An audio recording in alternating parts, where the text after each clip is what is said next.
Okay, hi everyone. Welcome to Concordia University's fourth space. Thanks for joining us for the second part of today's event, Owning Our Histories, Celebrating Queer and BIPOC DIY Archives. Now this panel is going to explore what happens when communities take archiving into their own hands through grassroots and DIY preservation projects. And we would like to begin by acknowledging that Concordia University is located on unceded Indigenous lands in Tiotiaké, Montreal. And we respect the continued connections with the past, present, and future, and our ongoing relationships with Indigenous and other peoples within the Montreal community. We're running today's event as a live stream, both to YouTube and via Zoom, so if you're joining us there, pop any comments or questions into the chat and we'll do our best to read them out. Those of you here in the space, if you have any comments, questions a little bit later on, just raise your hand and we'll run a microphone over to you.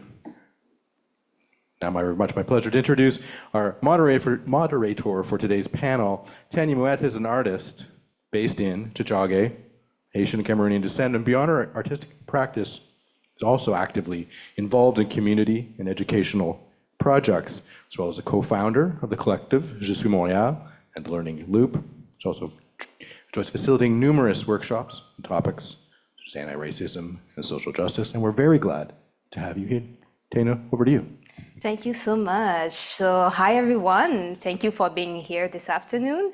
We're going to have a panel today on archiving QT BIPOC history. So today we have at the table amazing community archivists who work on different projects. And I'm going to start by introducing them. So we're going to start with Pat Dillon Moore. So Pat Dillon Moore is an actress, broadcaster, and cultural leader who has spent over 3 decades amplifying Black arts and music in Montreal. A former station manager at CQUT 90.3 and host of the long-running show Bum Bum Time. She continues to document Afro-Caribbean cultural history through projects like Pioneers Grove. Hello, Pat. Hello. Thank you. And next we have Parker Ma. So Parker Ma is a 4th-generation Chinese Montrealer of Tosanese descent, multimedia artist, musician, and community organizer whose work explores migration, hybrid identity, and diaspora. A founding member of Progressive Chinese Quebecers and the JAP Foundation, he has also curated major Chinatown exhibition and co-hosted the documentary Being Chinese in Quebec. Thank you, Parker, for being here. And next, we have Mark Andrew Hamilton. Mark Andrew is a historian and researcher specializing in queer archival and oral histories, with a focus on activist cultures such as ACT UP Montreal. As a curator at the Archives Gay du Québec, he has led major exhibitions highlighting queer ephemera, self-publishing, and community memory. Thank you, Andrew. Mark or Andrew, do you prefer? Whatever. Okay. And to finish, we have Laure Neuville. Laure is an archivist and longtime activist with Les Archives Lesbian du Québec, where she helps preserve thousands of documents chronicling lesbians' social, cultural, and political life in Quebec. Deeply engaged in feminist and LGBTQ+ organizing since the 90s, she has played key roles in community media, advocacy networks, and cooperative initiatives. So thank you so much for being here. And just to let you know how it's going to work, how the talk's gonna go today, they're each gonna present their project, their community archiving project. And so you can take notes if you have questions after. We're gonna have a moderated discussion and the floor is going to be open for you and your questions. So I don't know if one of you wanna start to present the project, or do I name someone? It's like you want, we can be like in school. So do someone start or do I choose someone? Okay, I think Laure, you have already your archives out, so I think you can start the presentation. Okay, so I'm just gonna do a quick history of the Lesbian Archives actually, because we have different projects, but I guess that will be more interesting when we start having questions and all that. So the Lesbian Archives were founded in 1983 by a collective of 4 lesbians and they were like lesbian activism in Montreal or in Canada started in the 70s. There were lesbians before that, obviously, but not really lesbian groups or lesbian organizations, because the homosexuality was decriminalized in 1969. So before that, it was kind of hard to organize on that base.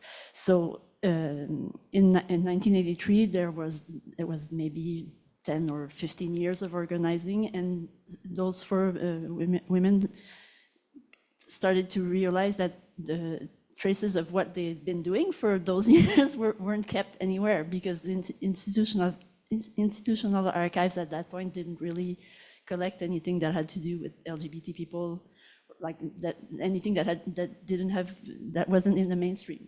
So they decided to organize an archive, and their scope was really wide. Their ambition was to collect everything that existed about lesbians in the world. So,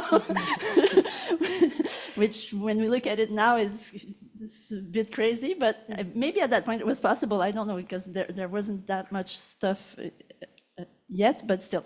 So they started that archive. They archived materials from here, obviously, but they also had lots of exchanges with other groups in other countries. So with lots of groups in the US, but also in Europe, and like in France and in Switzerland, but also in Germany, in England. It's really surprising, actually, to see how wide-reaching their network was, given the community, that was before internet, obviously. So it's surprising to see how they managed to reach out that far. And so they started that first archive. Everyone was volunteered. They didn't have any place to store the stuff. So the first archives was housed in a small restaurant, which you can maybe see here. It's not. We have to put it the other way around. Okay. Yeah. So that La Taïna was one of the founder of the archives, was also one of the women who ran La Taïna, and so they had shelves at the back of the dining room, and that's where the archive started. And I like that little poster, so I brought it. But yeah, you can see that they've used a photo, and they've added the things that they've drawn themselves. So there's something really DIY about that poster that I really like. Yeah, so the archive started there. They lasted for about a year, around a year. Then, like, some of the founding members moved away, and it was complicated. So they stopped for a while, but another collective picked up. And so in 1986, the archives moved to École Guilford, which for lesbians in Montreal was like, like older lesbians will talk about École Guilford like it was amazing, and it probably was. I never knew it. I was too young, but what happened is there was École Guilford is a former Montreal school board school that the building still exists. It's on Delorimier and Guilford, and at that point it was not used anymore because the population on the plateau was declining and there were less children, so too many schools. And that school was, well, at first it housed a daycare center, one of their first CPE, and then a number of other community groups realized that there was space there that the school board was renting, and so a lot of lesbian groups and individuals also. There was a printer, there was a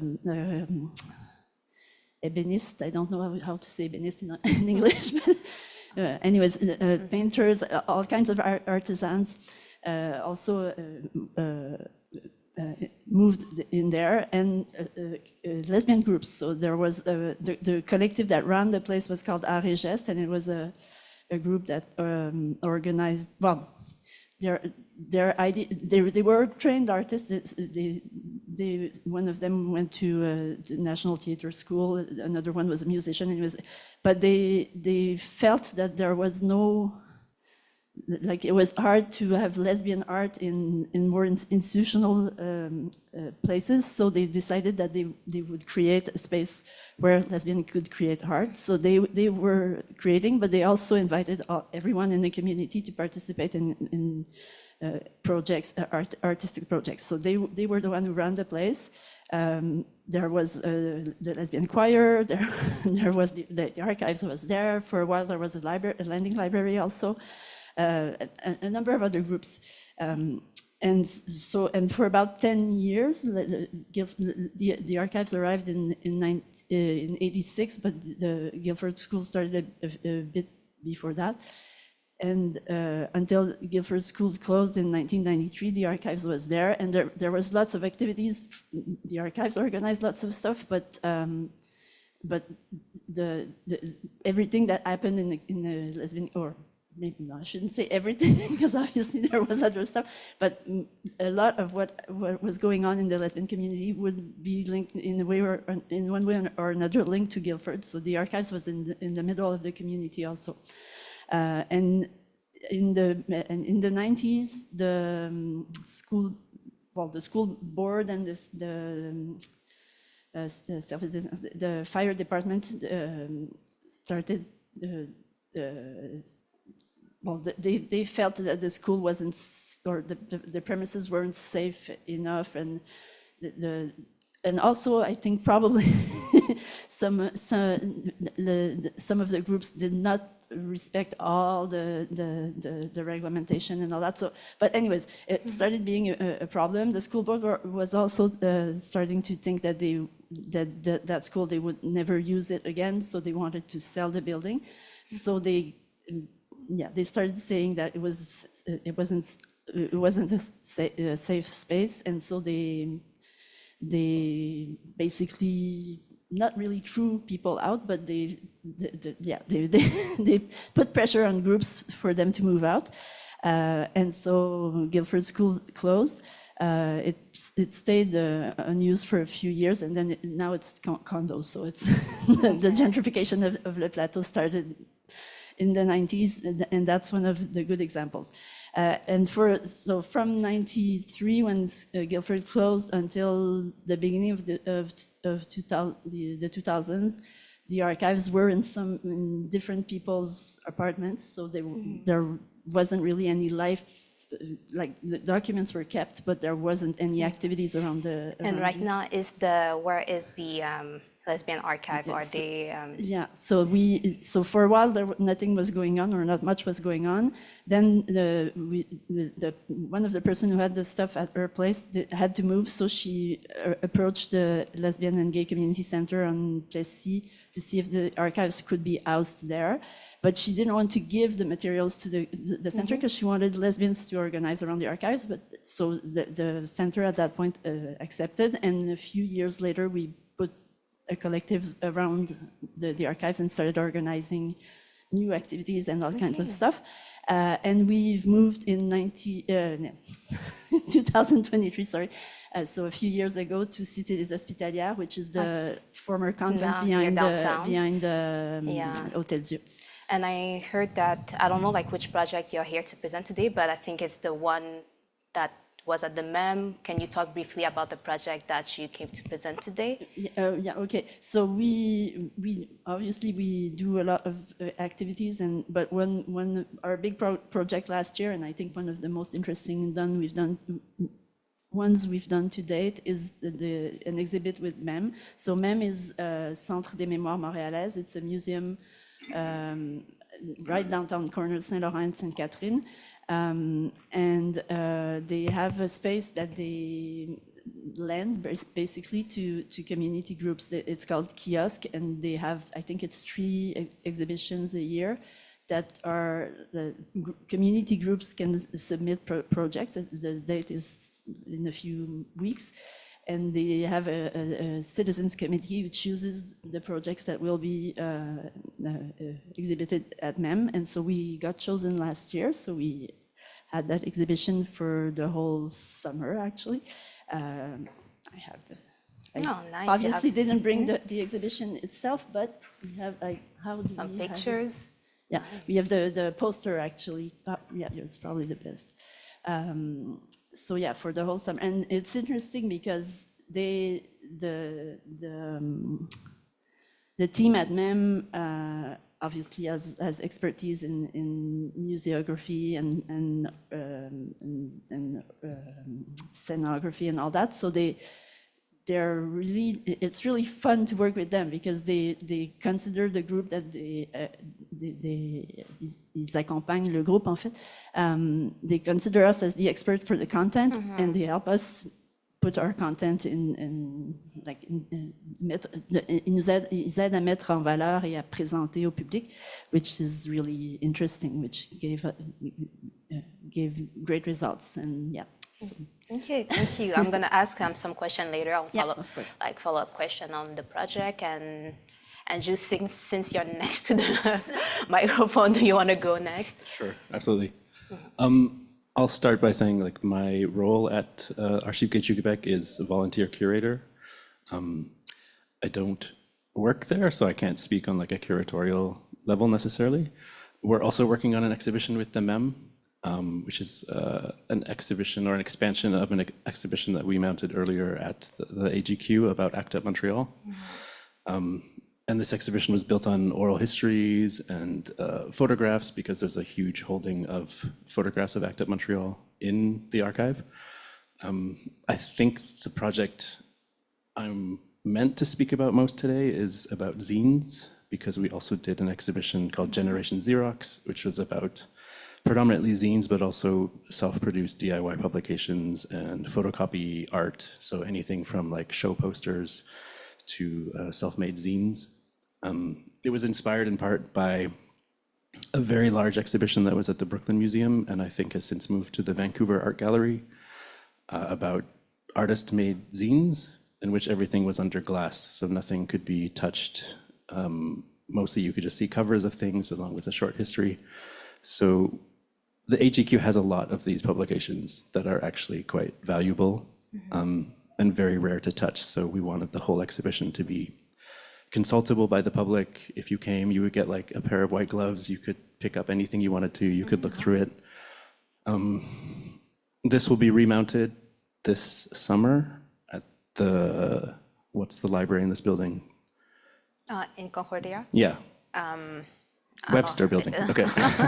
It'll be remounted in the Webster Library. Unfortunately, again, under glass, like it won't be something that can be lookable, but the AGQ is open to the public. I guess if I was to give a short history of the AGQ, it's a community archive that has been around, I guess, the same amount since '83, I suppose. We did an exhibition to mark the 40th anniversary, which we called FAG-QC, so Fonds d'Archives Gay du Québec, where we asked 40 people, 40 figures from the community or researchers to each pick an item that spoke to them from the collective, which we're also hoping to expand into something as well. And I guess the last thing I can say is, in the context of this panel,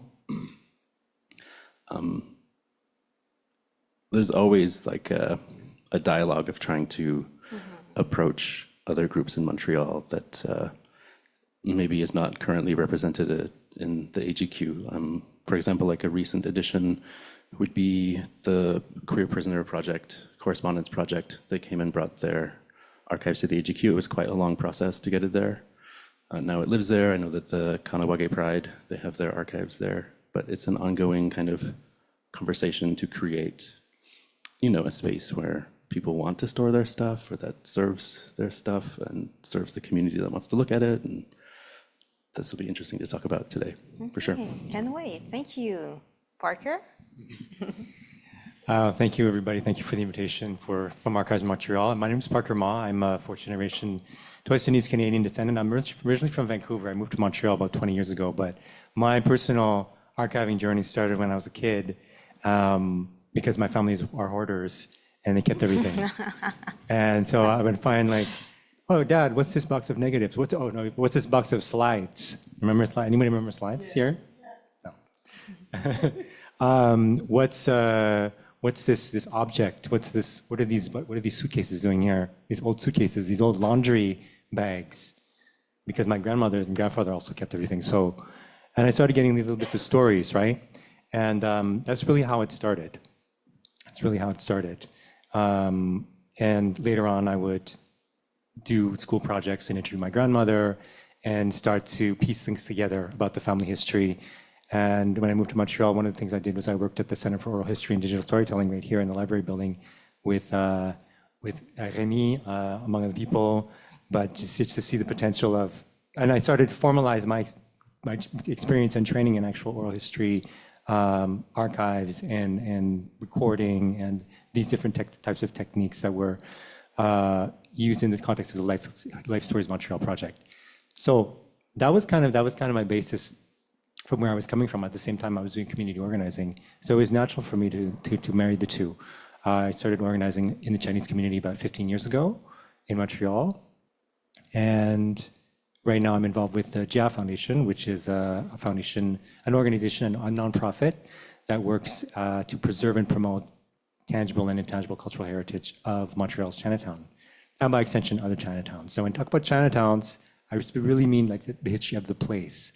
We're not specifically talking about Chinese culture necessarily. We're talking about the diasporic experience and that specific place of how it was to live in Chinatown and what stories emerged from there. So it's quite specific, but there's actually a ton of material. And the way that we're working with archives, because we don't actually have a space, we haven't been around for like since '83.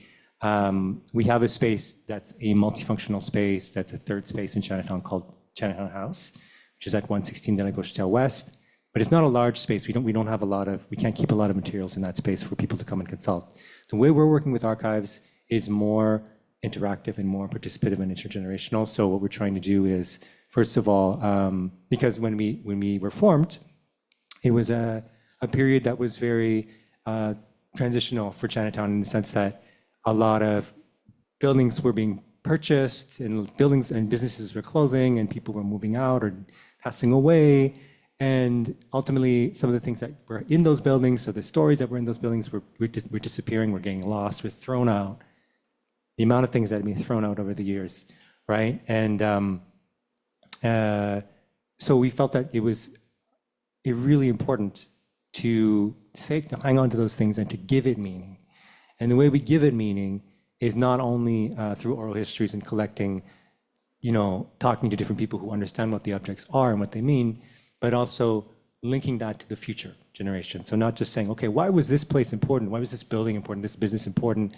This business that's been around for 100 years, but also talking about like, what is the future vision for that building? How can we connect the histories of that to the future generation, the new generations?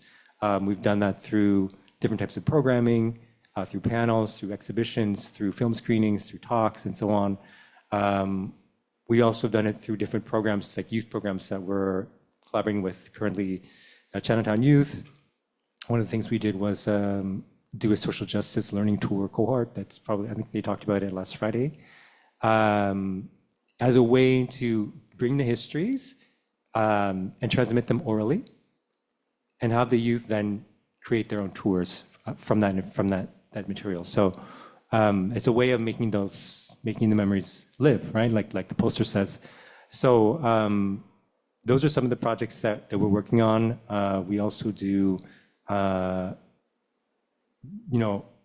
exhibitions and through the exhibitions collect a lot of material. We invite you to come visit and check it out. It's free. It's open on the weekend, Saturday, Sunday from 11 to 4 at 116 de la Gauchetière West. So it's a lot of different ways of kind of valorizing the archive and making it important in the context of not only Chinatown history, but Montreal history and Canadian history, right? Yeah, but I think you brought like some pictures that you want to show, or maybe... I did. I didn't bring anything from the Jia Foundation actually specifically, but I brought some stuff from my personal archiving journey, which I can talk about a bit later. Okay, perfect. Okay. It just had to end there, right? Well, our beginnings are pretty much the same, except that it was only my mother and I who were the hoarders. And thank you for valorizing it. I will be going home and telling my siblings that it's a thing now. The pandemic for me was a great time, with the exception of the death. The merry-go-round in which was going so fast, you couldn't get on or get off, slowed down. You didn't get thrown off of the merry-go-round. And I had been thrown off. And I chose that time to really think about what's the next chapter. And somewhere in that time, because it feels like the pandemic lasted 2-3 years, I came with the term art imaginator. Oh. Now, I'd always been involved in the arts since I was a child. And my professional life, I was many things but an enabler. I enabled you, the general public, to see the arts. The title makes me imagine in you what you could do with your creativity, because so many times people, I'm an artist. Well, what do you do? And well, tell me what you like, you know, and it's conversation. I'm very narrative heavy. Expo 67 was a huge part of everybody's narrative. For the Black Caribbean community, that was the time that, foolishly or rightly, we were wonderful people. We're Black. It's the ending of the 60s, and you like us. You really like us. Until it was over and some of us tried to rent an apartment, get your children in school, find a job. When we go back to that time, one of the largest groups of Expo 67, or the pavilions rather, was the Jamaican and the Trinidad and Tobago Pavilion, because the Trinidad and Tobago Pavilion had the lagoon stage, and Trinidad and Tobago, just after independence, sent 100 and close to 130 musicians, dancers, players of music, theater people to represent Trinidad and Tobago. Jamaica, we did the same thing, but we had a band, but we brought the rum. Put those two things together, when the sun set, everybody was heading down to those two pavilions. And the steel pan men, there were about 20-something of them, would play. Fast forward to I'm 8 years old, I'm up the road. I don't know where I am right now. I'm up the road. The old Victoria School, which was the precursor to Faith's. And a steel pan band comes to school. Most of the kids was watching it like this. I got up and I danced because I knew the songs. So much of our cultural history through music, food, fashion was very known to those of us children, but when you would step out into mainstream, whoosh, they wouldn't know what you were talking about. Fast forward again, and there is a Calypsonian, a very well-known Calypsonian, who won several Calypsonian of the Year awards here in Montreal. There again, very few outside of the Anglophone community knew that these tents, which were an extension of all the Calypso shows that used to be up and down St. Catherine Street on any given night, existed in Côte-de-Neige and DG areas. and one of the well-known, beloved Calypsonian dropped dead. Literally, he was at his friend's house, boom, dead. In trying to find his music to do a wake, I had to call Trinidad, popular celebrity DJs, I had to call his arranger in Toronto, I had to call other people, piecemeal. We did an on-air wake, then my turn came on the Sunday, my show Boom Boom Time, and immediately following the show, and I remember it so succinctly, I just put my head down on my counter and cried. Because I felt, these guys are dying. They're older than me by far. And when they die, where's their music? We have to do all of this to find it. For sure, some people are better at keeping it. And that's when I complained to Louise Burns of CKUT. I was crying on the phone with her too. And I hung up, and somewhere in there I said, I'm going to get them and record them. And I'm not sure who had the podcast idea. And that's where we have been documenting the music of Black Montreal-based musicians, who, especially those who seeded music here. So calypso, soca, reggae, dancehall are not of Canada. Well, what's of Canada anyways, right? And if you came here and you had to seed it, water it, nurture it, grow, and you contributed to institution building, and you're still performing, that's who I'm talking to. And that's a way of archiving. Yes. Because it's making people go in the basement. Those who are the hoarders are the best. And that's how we've been doing it. And now it's international, because Expo 67 was so much, what was it, like 90 million people. And if you said just even 50% of that passed through those two pavilions, and out of the 20, there's 6 steel pan men alive. And I got them to dust off and play some calypso and soca. Thank you so much for your intervention. And since today we're here to talk about community archiving, and I feel like in a way everyone kind of talk about their own communities, I want to ask you, and then anyone can answer, how do you ensure that your project remains by and for the members of your community, and that they feel a sense of agency within it? Because often with the title and description of this panel, like institutions doesn't take the time to put our own history forward. And like you said, we don't see ourselves represented in the media and museum and everything. So how do we make sure to get the history out there?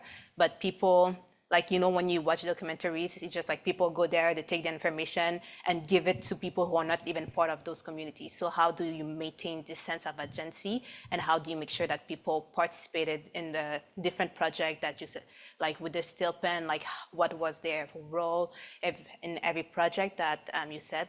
And I will also be interested with the Exodus project. So I don't know who want to go first, or? I think it started with the men. Because if you're a true artist, you want to play.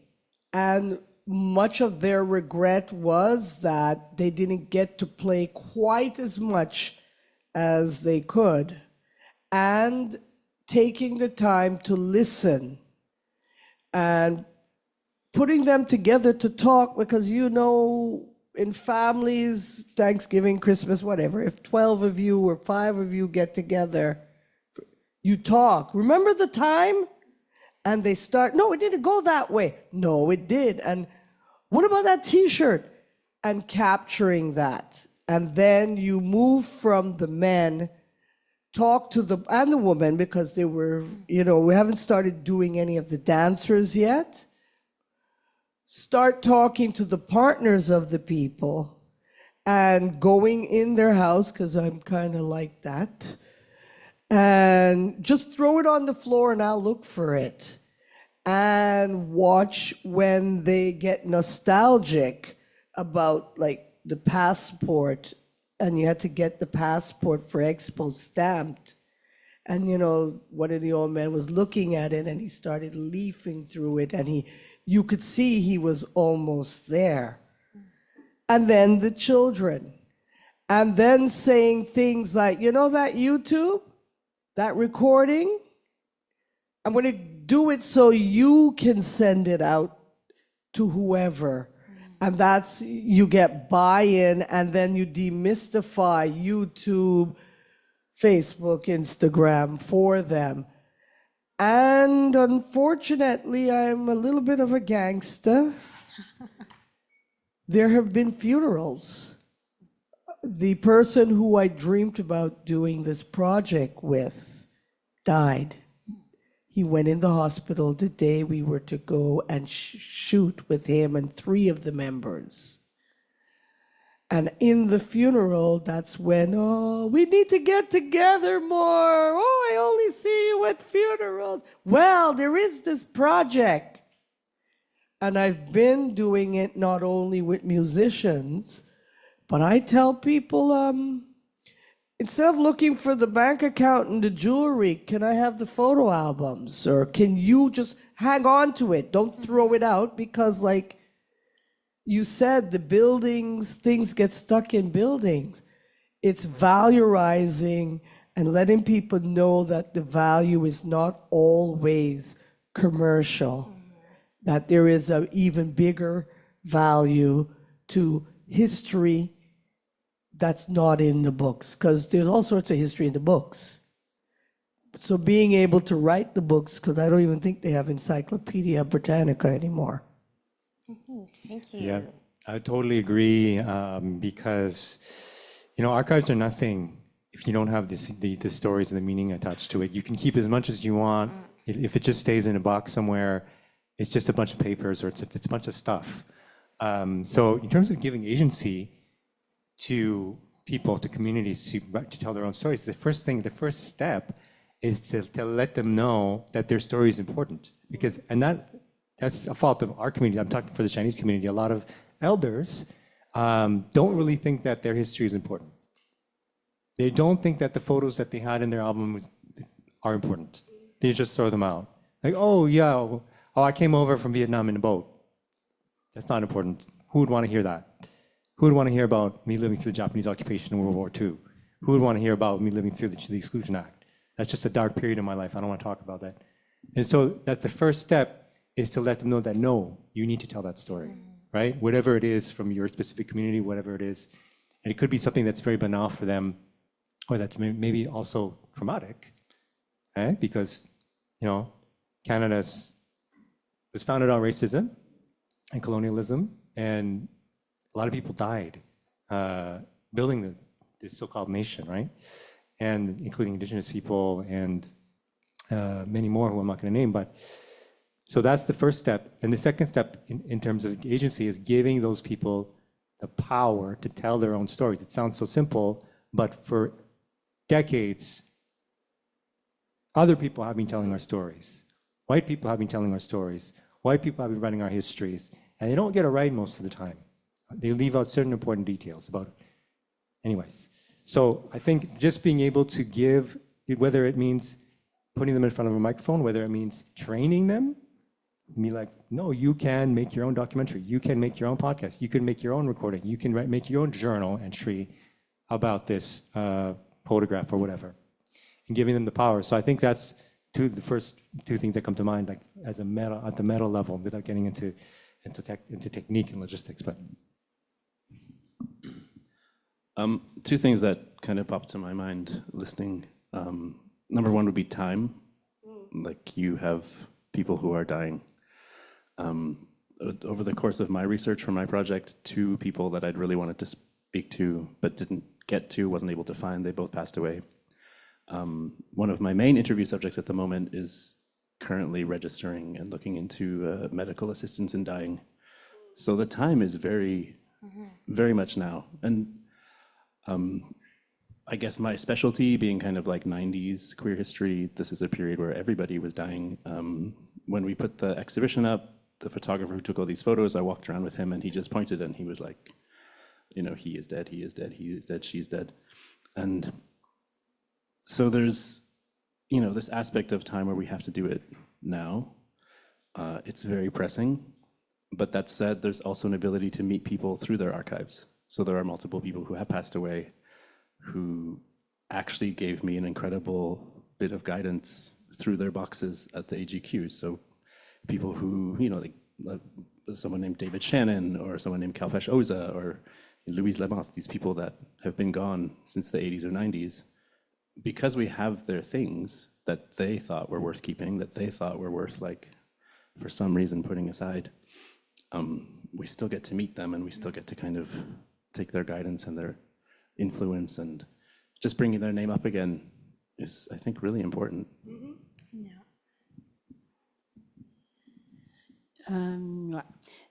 I think I'm gonna go a bit on the side, but I think it's interesting also.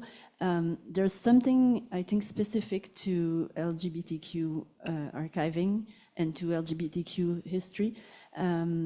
History making, because most of us are not born in LGBTQ families. So that community, that culture, that community, we have to, it's not transmitted through our family, and so I think archives are really important for that, because it's a way of meeting elders in our community. I mean, I don't have a lesbian grandmother, but I'm immigrant from France, so not very not very difficult. But I mean, my father is French. I know about France from my father, from my cousins. But for lesbian history or even lesbian life or culture or whatever, I don't have elders in my family or in my close circle or in my family to tell me about it. So archives are really interesting and important for that. And well, I was about to say surprisingly, but no, I don't think it's that surprising. We actually have lots of young like students who come to the archives, and sometimes they come because they've chosen they want to do schoolwork on lesbian history or lesbian subjects, but sometimes it's just because they're curious about the history or how was it to be a lesbian 20 years ago or 50 years ago or 100 years ago. So I think there's something specific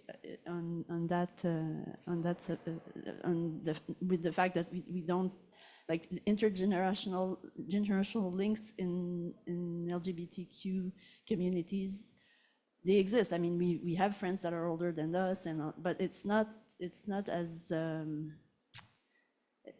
obvious as it would be in a family setting, or so. Yeah, but yeah, and it's interesting to see how younger people will come to the archives and they will, for example, discover that there was a group that was doing activism about fat phobia in the 80s, and they're like, oh wow, that subject was already something that was interesting, like people mobilized about it at that time. Or I mean, like the polyamour now, but when you look back in the 70s, they also had all kinds of ways to reconstruct or to deconstruct relationships and to have models that were more diverse and all that. So it's, yeah, there's younger people are curious, and older people sometimes don't know how to who is interested in their history. You're right. I don't know which one of you said, but you're right. Usually when we also have an oral history project, and usually when we approach someone to ask if she would be willing to have us record an oral history, most of the time they're like, I don't have anything to say.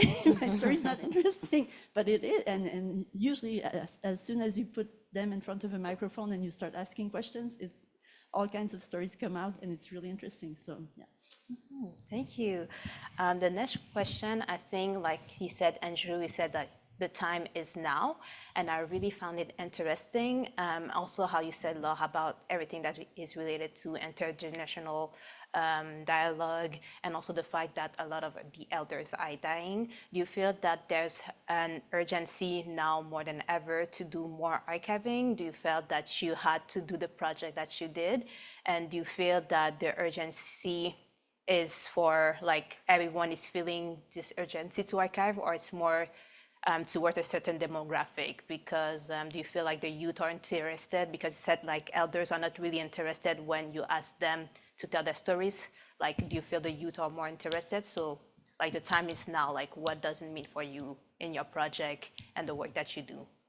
Like, I think for LGBT people, the first generation of activists are like in retirement now, or sometimes dying, or like close to like older. So yes, there's if we want to collect those stories, the time is now. But yeah, it's and some of them are quite willing to record their stories, but others just don't realize that there's. Like, I guess for them, but maybe it's one of you was also saying sometimes it's asking them to remember times that were difficult and that they don't necessarily want to remember. But and it's maybe for some older LGBT people that's also the reason why they're not that interested in telling their stories. Yeah. And also regarding the time is now, when we think about like the political, social world that we live in, do you feel that I have to do this project right now? Because if it doesn't exist, like when we look like what is happening in the state, that a lot of archive and libraries are just getting shut down, do you feel that there's an urge to do the communique archiving that is for us by us? If I also add this some layers to the question, it's already a big question, so I'm adding a layer to it. Okay. I would say that archival research and doing archival projects actually strengthens the community in a really brilliant and vibrant way. Because as these people are passing away, as we're losing them, these voices still need to be spotlit. They still need to be known. And from a personal level, for me, it like actually tied me into an entire community link that I never had before. Like, I'm in my 40s. I grew up in the 90s, where the message to me was that if I had sex with anybody, I would die. I was reading about ACT UP in Calgary, Alberta, in Spin magazine. Every month they had a page about what ACT UP was doing, and I just had this complete fear, and I didn't know anybody over the age of like 40.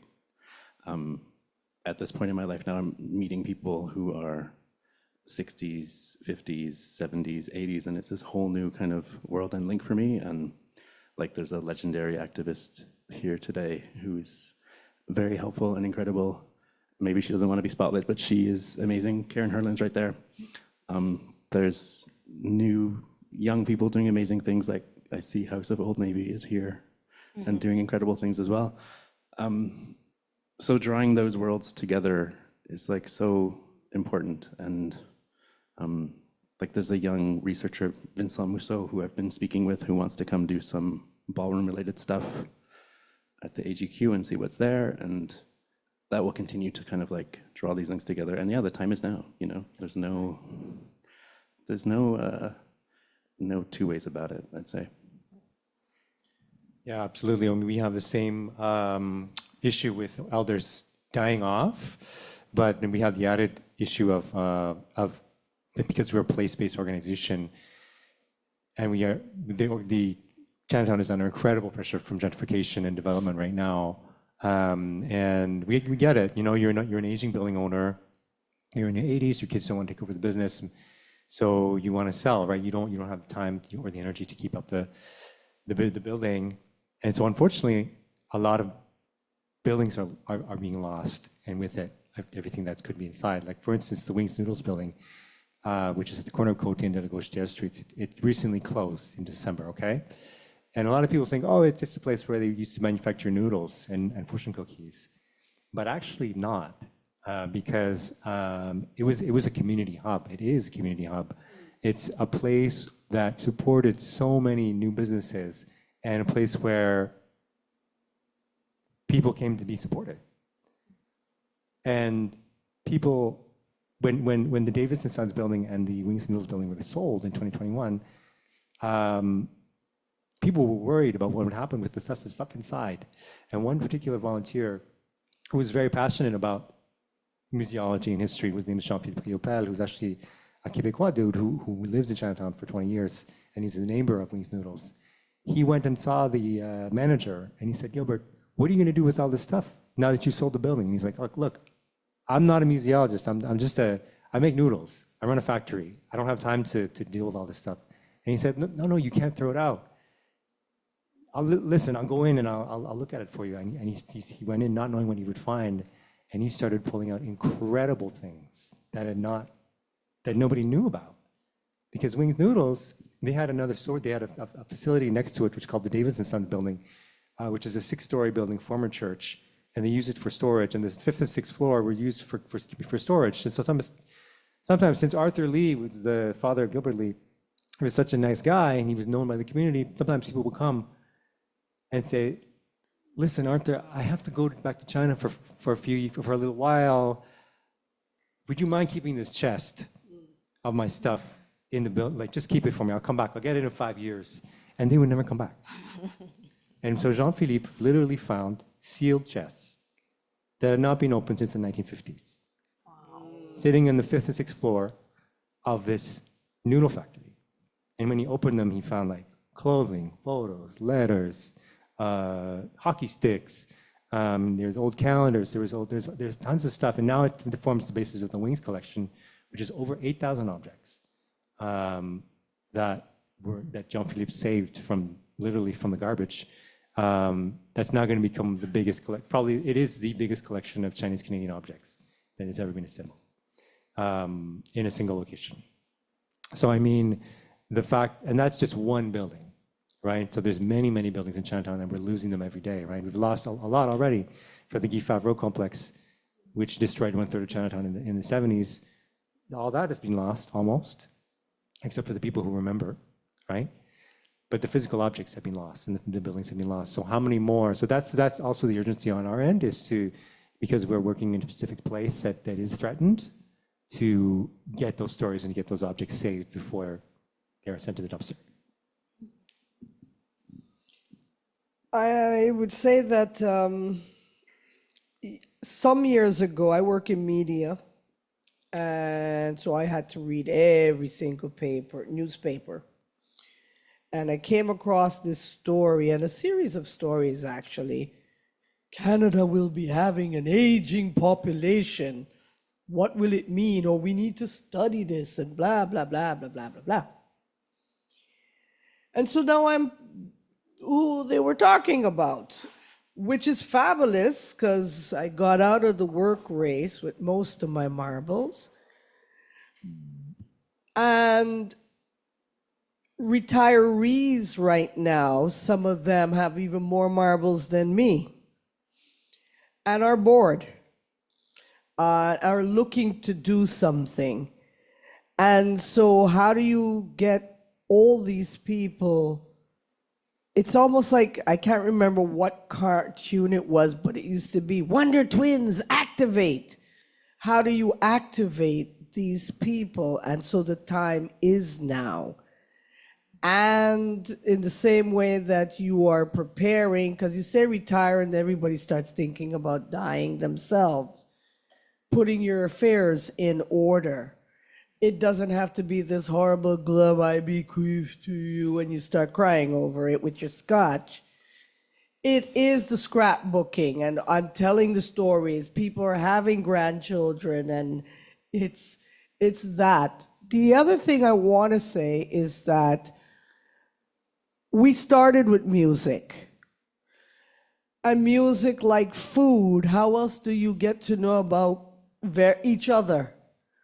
Music and food. So you will not let, I don't know, your daughter date my black son or my black daughter.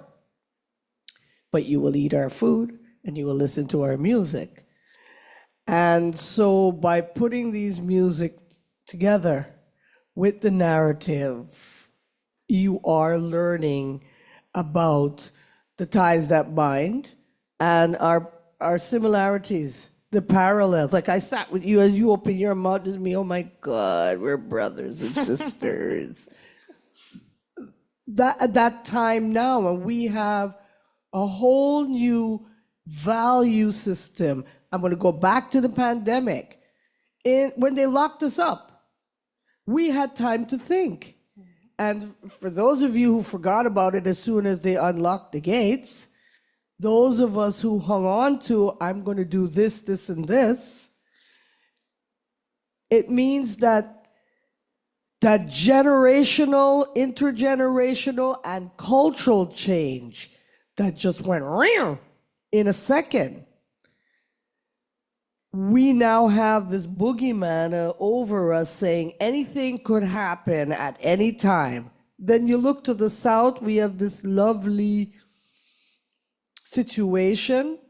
And so you're seeing where they're wiping out archives, throwing us out of museums, taking up terms. And so as a Black person watching this, oh my God, how do I protect my stuff? How do you, and those institutions, and I'm sitting here going, for sure some of those people took boxes home and will bring it back out when it's safe. The time is now. Thank you for your intervention. Now the other question, it kind of goes back to what you said, Law and Parker, about like at first the archivists Lesbian wanted to kind of keep everything in the whole world archive, and sometimes like how there's so many places and buildings that are being lost in Chinatown, and how in the Wings building they had like people leaving their stuff, but at the same time, because they didn't have a place to keep their own stuff, so they had to give to other people. So how in your project, or just when we talk about community archiving, so how do you decide what to preserve and what to let go? Because, for example, in Fondation JA, you said that you don't necessarily have a space to keep those archives. Is it like getting them online? So how do we make sure, and when you said that, okay, we have to make sure that people who are dying are writing their stories and sharing it. So to who? Is it to the community? Is it to their family? So how do you see this? It may be in your project, and maybe in your work, it can be in general. So I just, it's the like question. Maybe you don't have an answer, but it was just to, I don't know if one of you want to go first, Parker? Hello? To the community or the family, I think ideally to both. I think one of the really great things about the Life Stories Project Montreal, which again happened here in Concordia around 2007, 2012, Remy, you'll correct me if I'm wrong, but it was a project in which the university was actually training people from different communities to go into their families and collect the stories. And once they collected the stories, they got trained in how to use a video camera, use a sound recording device. And those interviews were summarily edited. They weren't really edited. They were just, basically they stitched together the different tapes to make sometimes a 6-hour or a 12-hour recording. And that recording was given to the family. They said, you've told your story, you've given it to us, now you can keep it. And if you don't want to share it with us, that's fine. But if you want to, if you consent to, we'll make it available in our archive. So it benefited both the community and the family. I think it's very important. It's great to have family archives, and it's the next step after personal archiving is the family archive, right? But to make it have sense in the larger community, for it to be passed on, I think is what makes archives live. And that's the minimum that you have to do. Because passing on your memory or your story to someone else, that's the original archive. That's the original way. You know, before they had paper or cell phones or photographs or anything like that, you told your kid, like, this is what we went through. You remember that. And you tell your kid. And then that's the original form of archiving, right? So, I mean, I think it's important for memories and information to live on, and for it to have meaning for the new generation. So that's my short answer.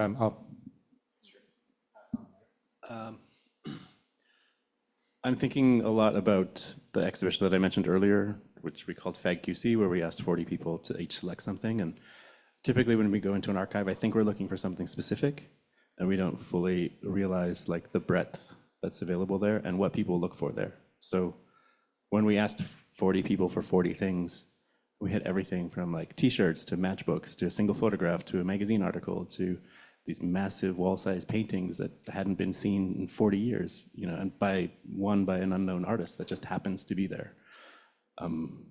So in terms of knowing what to keep, I'm not a curator, I'm not an archivist, but that's a tricky one because something is going to be of value to everyone, and it's very easy to lose digital copies of things.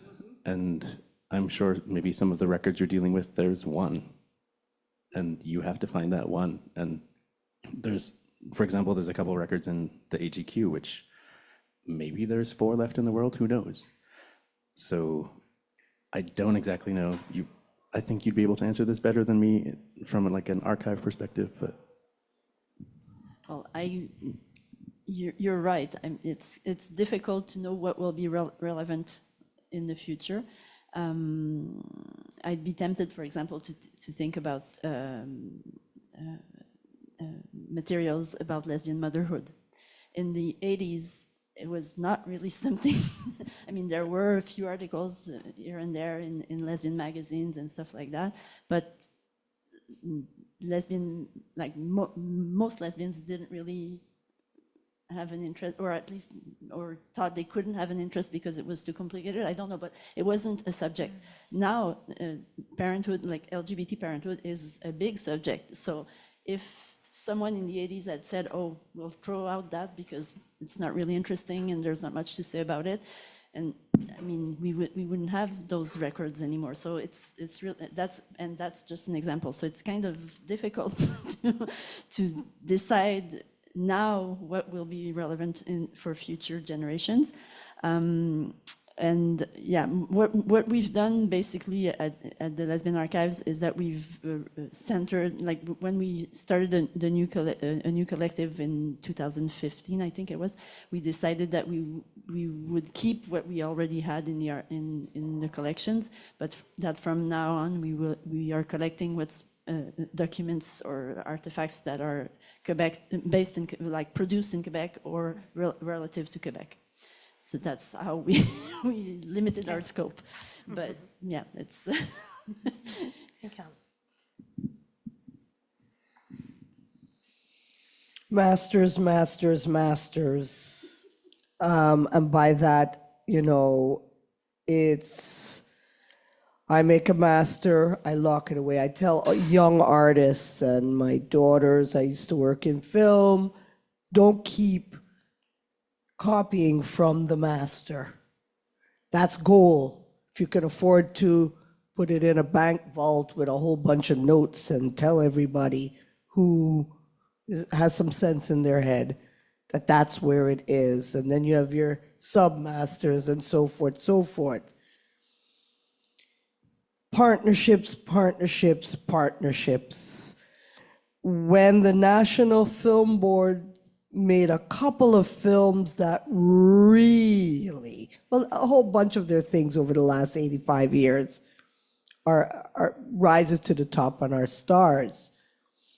But the films on the Black community, the relationship that was put together by several people with the archivists for the Concordia archives, Black community, and this, that relationships.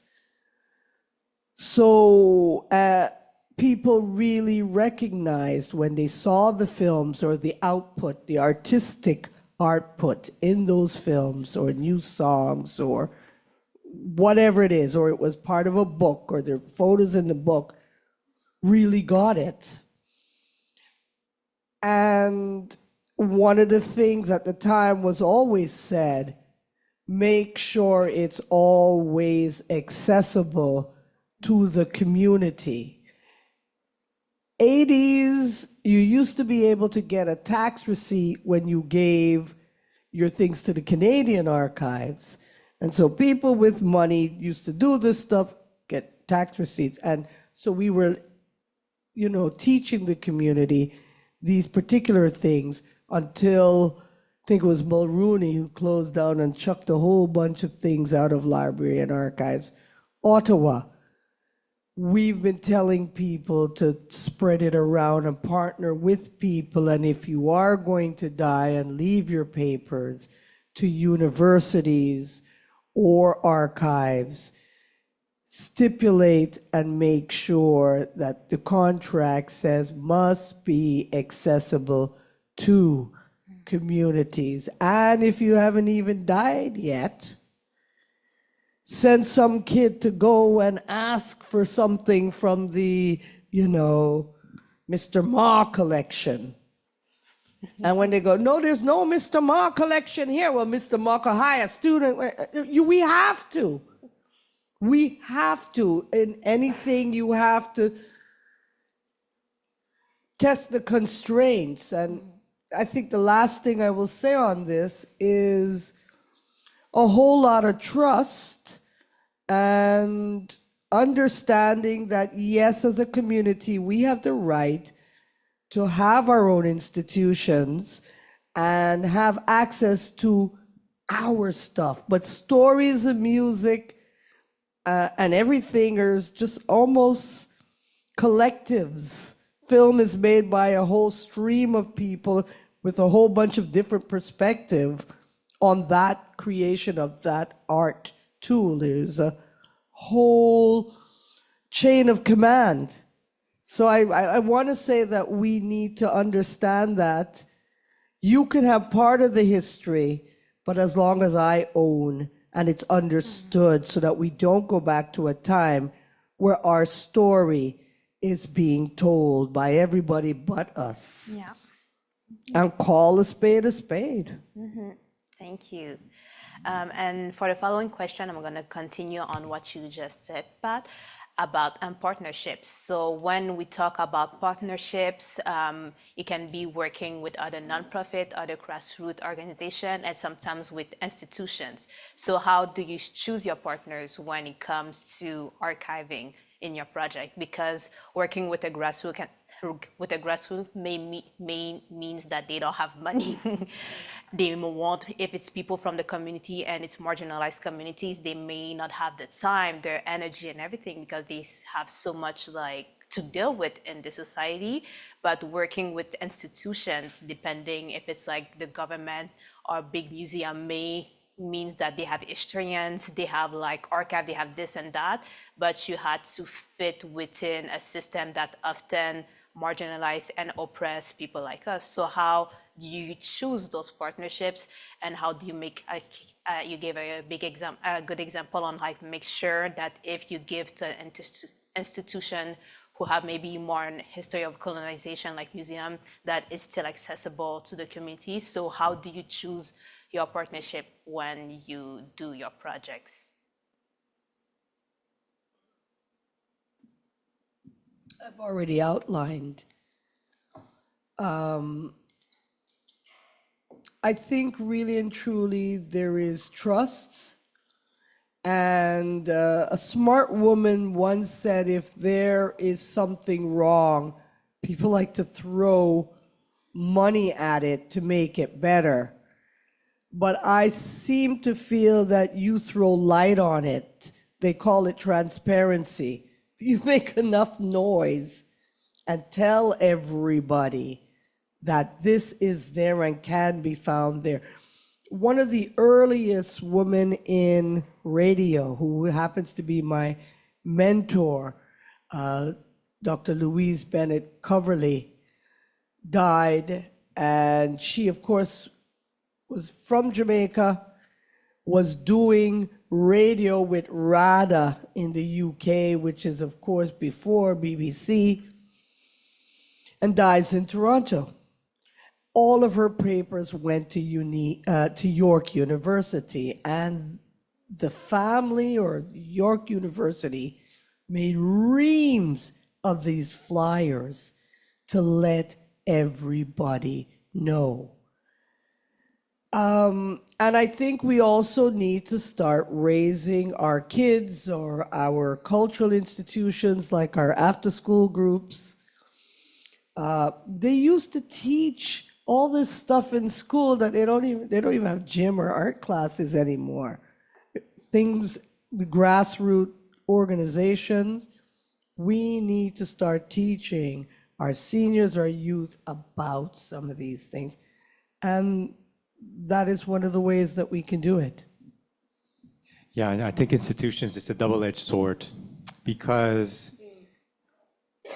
a lot of people, when they get to a certain age, they'll say, "Oh, I have all these photo albums. We could give them to a museum," and it's good and it's bad. And it's good in the sense that it's going to be preserved in a museum in a temperature-controlled environment.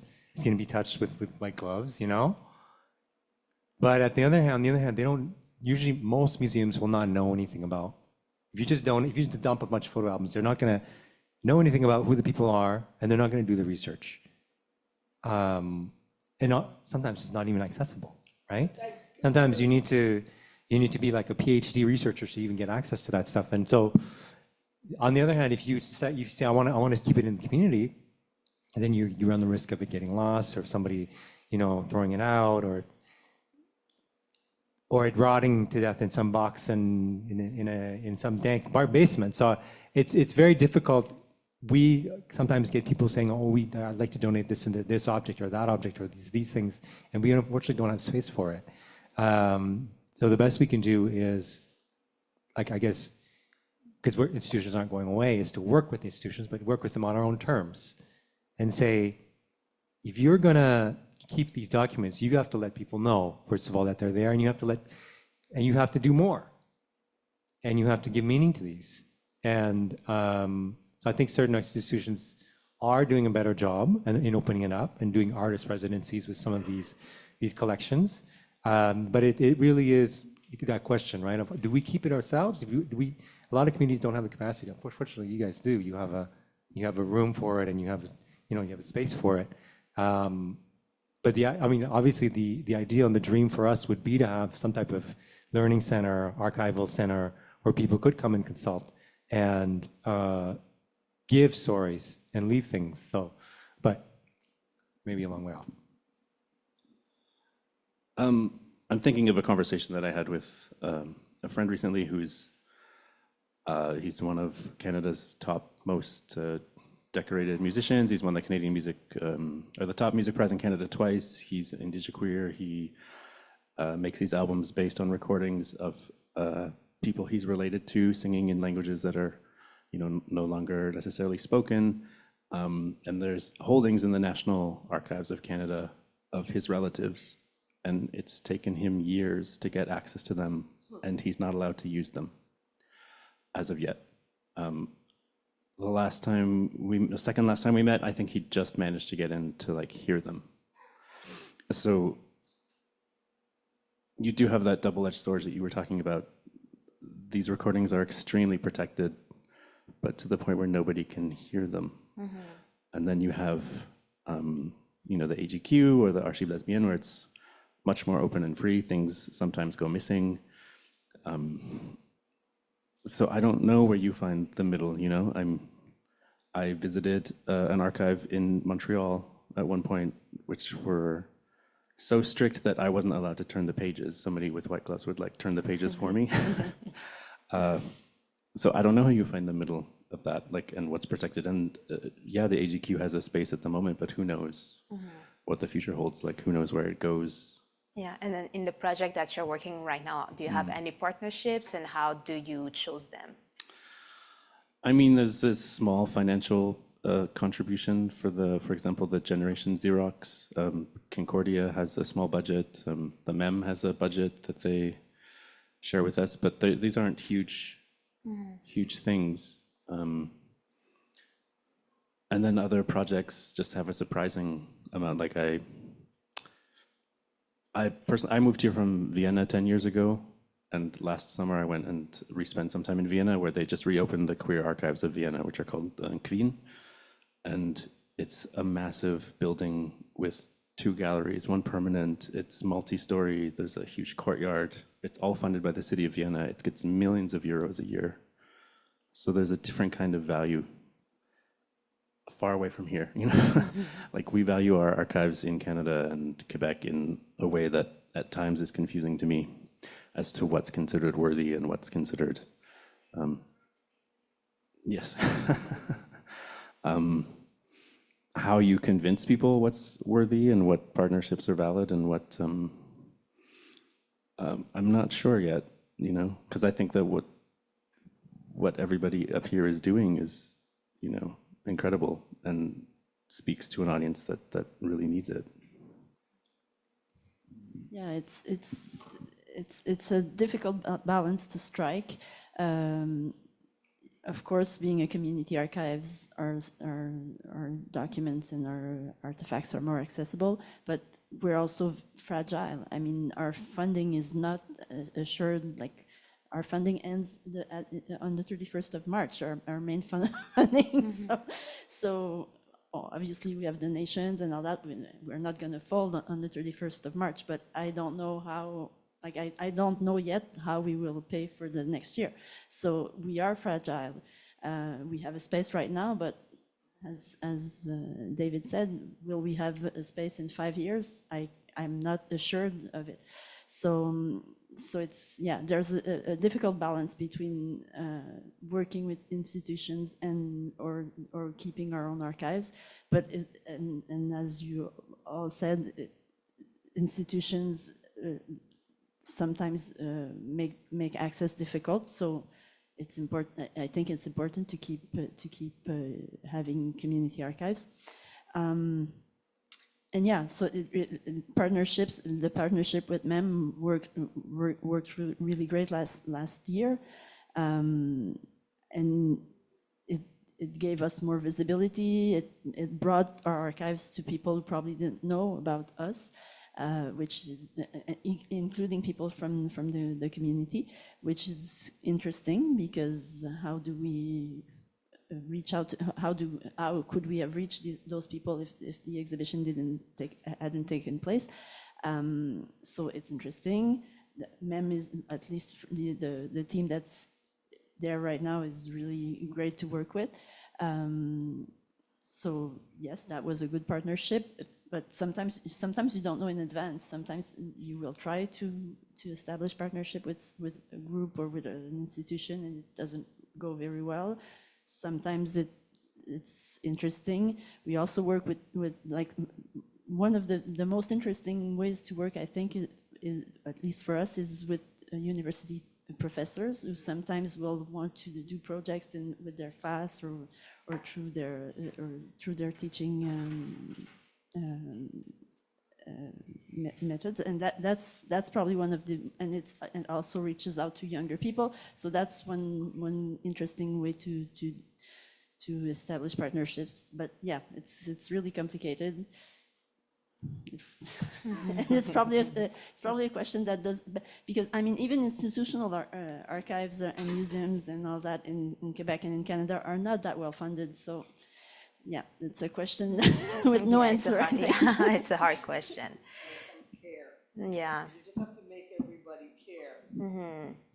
And regarding, like you said, like make everyone care. So if we talk about the notion of community care, caring about each other, and I feel that if we talk about archiving, you cannot necessarily do it in silo, that everyone has to care, everyone, because if I have the histories of my lineage, but I just share it with my lineage and with my family, it won't be known publicly. But at the same time, there might be like stigmatization, like you said, like if your family have a history of being both people, maybe you don't want to get it out there, or maybe there's like different, being like lesbian in the 60s, there might have been like a lot of trauma coming from that. So how do you make space for community care in your project, but also, do you feel that, or have a specific example of how your project is also like sometimes give this sense of healing to the community? Make them care either, as I said earlier, the artwork, invite it. You know what is really sick? They only care when some celebrity comes and puts it in vogue, whoops.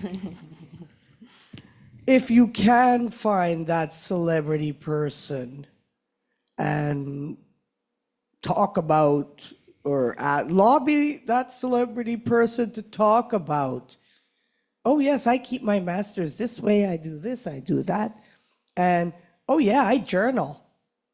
Yes, and blah, blah, blah, blah. We need, because creativity begets creativity.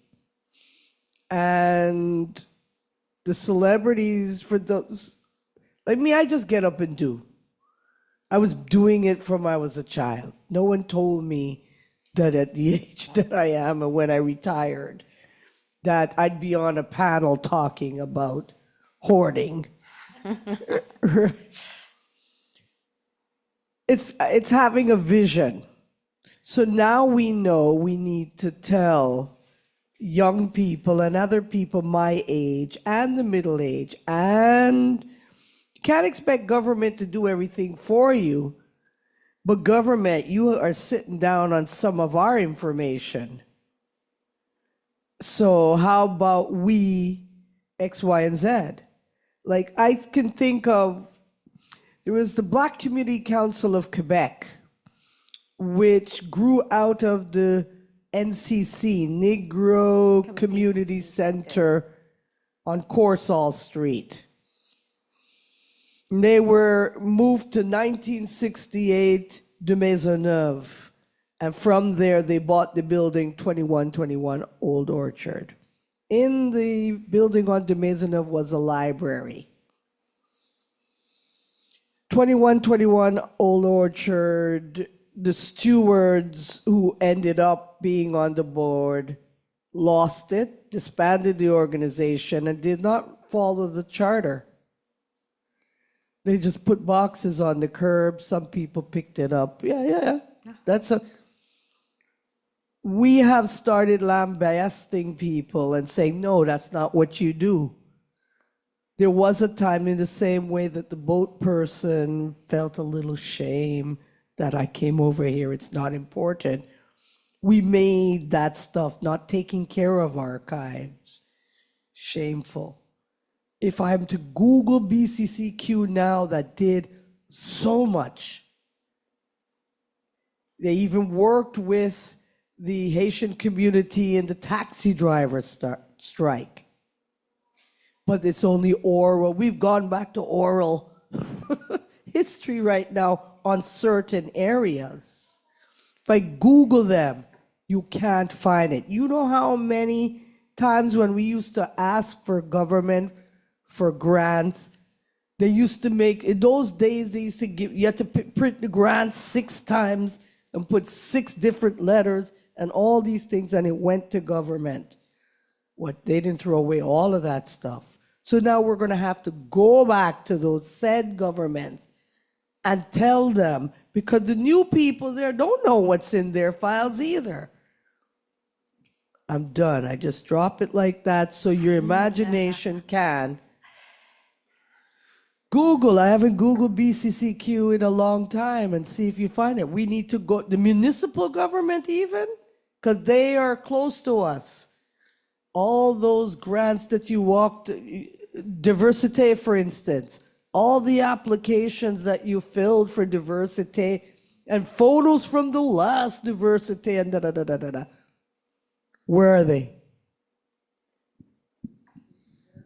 I'm going to take a different angle to the question. I think because for me, community care, especially when we're talking about oral histories, for me, it means being trauma informed. It means approaching oral histories. For the longest time, oral history was in the domain of anthropology, right? And people, mostly white researchers, would go to different places and they would extract these stories from the locals and the natives, and they would use it to write their report, their paper, or whatever, and then we wouldn't hear from them again. And that's extremely dangerous. And whether you are coming from, because I know there's maybe some researchers here from Concordia, there's some students who are doing projects, or whether you're from outside the community or from inside the community, your approach has to be trauma informed, because you're asking people potentially maybe knowingly or unknowingly, there was some very traumatic life events. They might have lived through genocide. They might have lived through seeing their family killed. They might have lived through, you know, being separated from loved ones, or the most traumatic thing you can imagine, right? You can't just leave them like that after you get your story, right? So there has to be, I think, when we're talking about community care, I think there has to be first of all, an attention to letting people know that they can be supported, and they can be that they feel supported in case they need to get something out emotionally, and in case bringing up that story is traumatic for them. And the second thing is to make people feel like proud of what they did, because that's like the ultimate step of this therapy, right? It's for them to get to this step where they've been ashamed all their lives of having lived through something, of having come to Canada in a certain way, or being poor, or whatever their life experience was, and they kept it. They hid it from their kids. Even the kids didn't know the stories, and because sometimes they're getting on in age, and they're like, okay, actually, you know what? I should tell this, and they should be proud of it at the end. So seeing themselves in an exhibition, it's incredible what you can do. Seeing yourself in an exhibition, seeing your story, your face up there with your story, and people are looking at it, and they're like congratulating you. That's, I think, also a good, you know, for me, an essential step of community care is to be able to get there once you've gone past the trauma. I'm thinking of a book called An Archive of Feelings by Anne Kvetovich, and she writes specifically about lesbian archives and queer archives, and she says that any queer archive is an archive of trauma because the shadow of HIV/AIDS is so huge, and, you know, is a decimating piece of history. In terms of making exhibitions of this material, we've been consistently surprised at the interest in them. For the first exhibition, which was the ACT UP Montreal exhibition at the AGQ, we were praying we would get like 200 people, and we had over 2,000 come through. And last summer, it was either last summer or the summer before, we partnered with the city of Montreal. And Parc de l'Espoir, which is in the village, is a park that was actually seized by ACT UP Montreal at the end of one of their marches, and is now the official, like, living kind of monument. There's a small sign there that talks about ACT UP Montreal and what they did, and there's a large screen there. So if it was last summer or the summer before, I'm not remembering exactly right now, but we talked to the city, we got some funding out of them, and we took direct quotations from all of the oral history interviews that I did, and we projected them on that screen in evenings during Pride, when you have like however many thousands of people walking up and down St. Catherine Street, and they were just there on the screen, and it'd be quotations like, "Oh, I stopped counting after I lost 100 friends," like stuff like this that just brings this like huge weight of trauma during a party time, right?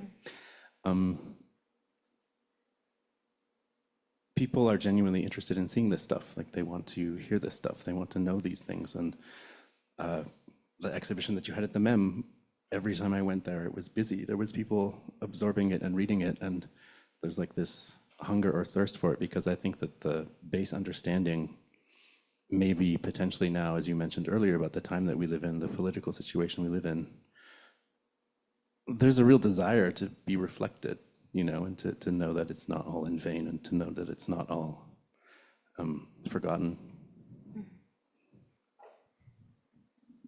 Yeah. I don't know exactly what I can add to what you guys have said.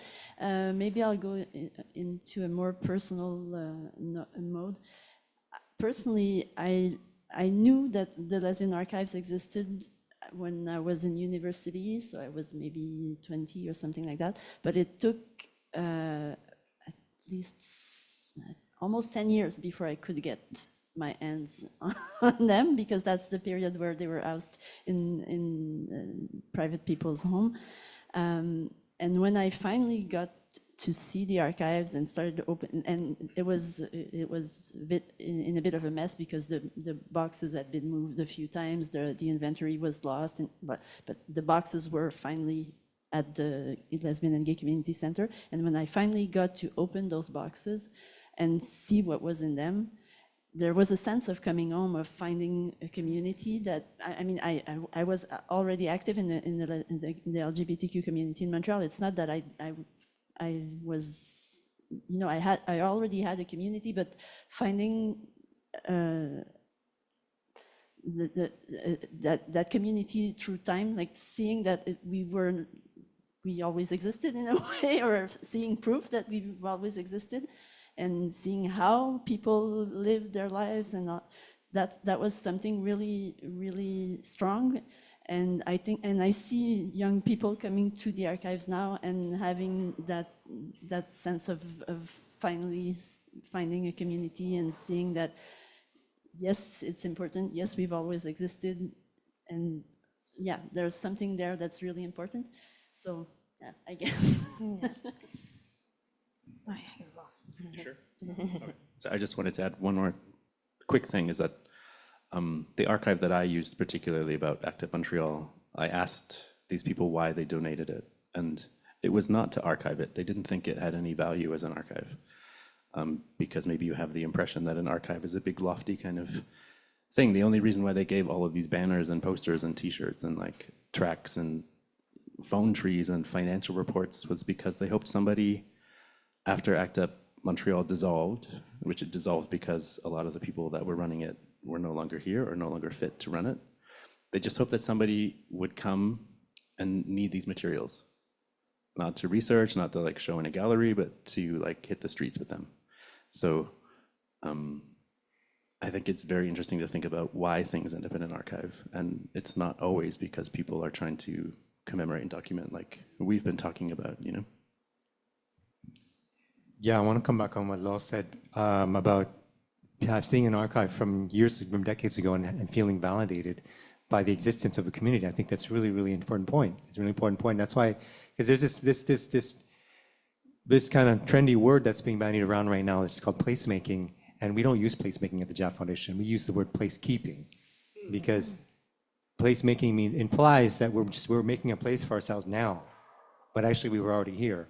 I mean, we've been here for a while, so we're just trying to keep the place. So that's why it's kind of it's a small semantic thing, but knowing that there are previous generations that existed that did this work, that organized, that archived, is validating. I think the last thing on this I would say is using technology, and technology is your friend. And I'll go back to the pandemic again. Museums started in real earnest doing exhibits online. And sure, we're back to going in a gallery, and oftentimes there isn't enough of a component for those who are not mobile or seniors who have just stopped going out to see it. I think when you think of audience, intergenerational. So if you know you have some 90-year-olds who can't get there, how are they going to see it? Well, maybe for 3 days the exhibit lives, or you have access to these archives at this time to this time. It's talking about it, talking about it, talking about it. Well, manipulation, because it's an exhibit, advertising, social media, and all of that is exhausting. But it's almost us reaching into the future and giving our visions agency, because right now in the living, I don't always feel powerful. So maybe what I'm doing now, and I don't even know if that's ego, somebody who could take it and propel it out there could use it. So you have to talk about it, everything. Is it a podcast? Is it a book? Is it an exhibit? Is it just laying there in an archive? Who knows about it? Is it intergenerational? It's all of these things. Thank you. And what you said, Laure, made me think about a quote that says, those who has assumed that a person has no history worth mentioning are likely to believe they have no humanity worth defending. A historical legacy strengthens a country and its people, denying a people's heritage, question their legitimacy. So often marginalized community don't see themselves represented in history. Mostly when we think about the history in Montreal, we don't see those type of archives. We don't learn them at school. So more than seeing just a picture in an archive, it's also giving a sense of belonging, a sense of community through time, like you said, Laure. And that's the work that you're doing, it's type of healing, it's community care that, yes, some people might not think it's relevant, but I remember the first time I saw the archive of a Black woman in the 1830s who was a Black rich woman in Montreal. I was just like, wow, we existed. I felt that I heard there was slavery, but I didn't know that there was people, Black women thriving in Montreal in those times. So I feel this feeling that you have when you look on an archive, whether it's someone that you know, your own family, or someone that you don't even know, just that you can relate to them. It's such a powerful message. And we're gonna go with the last question before we open the floor to the public. And also before the end, Parker, I think you could show the pictures if you want to that you brought with you. What advice would you give to someone wanting to start an own community archive or community project, archiving project? The mic is here, so. I would say that you have to start with the personal archiving process. So that's two things, because you need the objects or you need the things, but you also need the thing that give it meaning, which is the histories and stories. It doesn't make sense to have one without the other. Although if you must have just one. Of course, you can hang on to the objects, and then somebody else can give them meaning. But this is a picture of which on its own maybe doesn't have any meaning. But this is actually this is the wedding photograph of my grandmother and my grandfather, and they're surrounded by different brothers and sisters and servants and things, because they lived, they were like fairly well off in Hong Kong at the time. And my grandmother and my grandfather kept all these things. And some of these photos I didn't even see them until they had died, unfortunately. But I would say that, so there's the personal, try and view your life in a way that you think, would this be important? Would this be interesting for somebody to look at like 50 years from now? And then record it. It's so easy now, right? We're freed kind of from the shackles of having to take photographs or get physical objects. You can now, document something extremely easily. And it could look like journaling. It could look like collecting. It could look like capturing. It could look like celebrating too, right? It might not just be photographs and books. We talked a lot about with zines and photographs and objects and posters. It could also be spaces. That's something that we're working with Cyber Love Hotel, with the Things Plus Time Collective, which also did a workshop with this event, to actually document spaces, because buildings are changing so fast. Some of them are being destroyed, and some of these spaces inside these buildings have like a magic aura. So we're working with Things Plus Time to actually scan the building, scan a room, scan a space, so that it can be interacted with and walked through on a computer. So think about what things around you have meaning, and give them meaning, and write it down, and copy the master. Because then don't leave it in your phone, right? Because one drop in the toilet and it's all gone, right? So that's what I could say, is just really develop this practice of personal archiving, because community archiving doesn't start on its own. There needs to be people who do that. for them to come together and create a community archive. So I think it starts with that. If you're a senior, if you're an elder, talk to your youth. If you're a youth, talk to your elders. If you have lived experience, share it, pass it on. Well, I love that you showed that photograph. In my bedroom, I have the photograph of my grandparents getting married also, who immigrated from Scotland to Canada. I think the key word that I would embrace in what you just said also was collective. So even though you're doing this personal kind of commemorating, there's always going to be a collective who's interested in it. And you can do your personal documentation together, you know, and kind of build something from there. I've never built an archive from the ground up, but I do see, I'm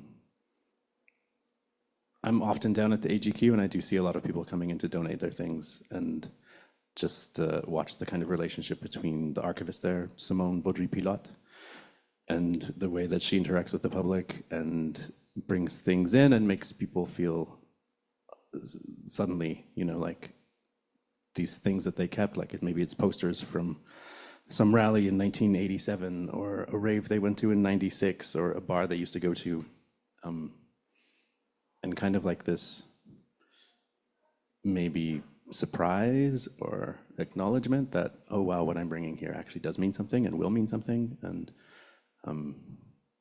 that all starts, like you said, from the personal kind of things that we kept, like the excellency of hoarding, the importance of, yeah. Yeah.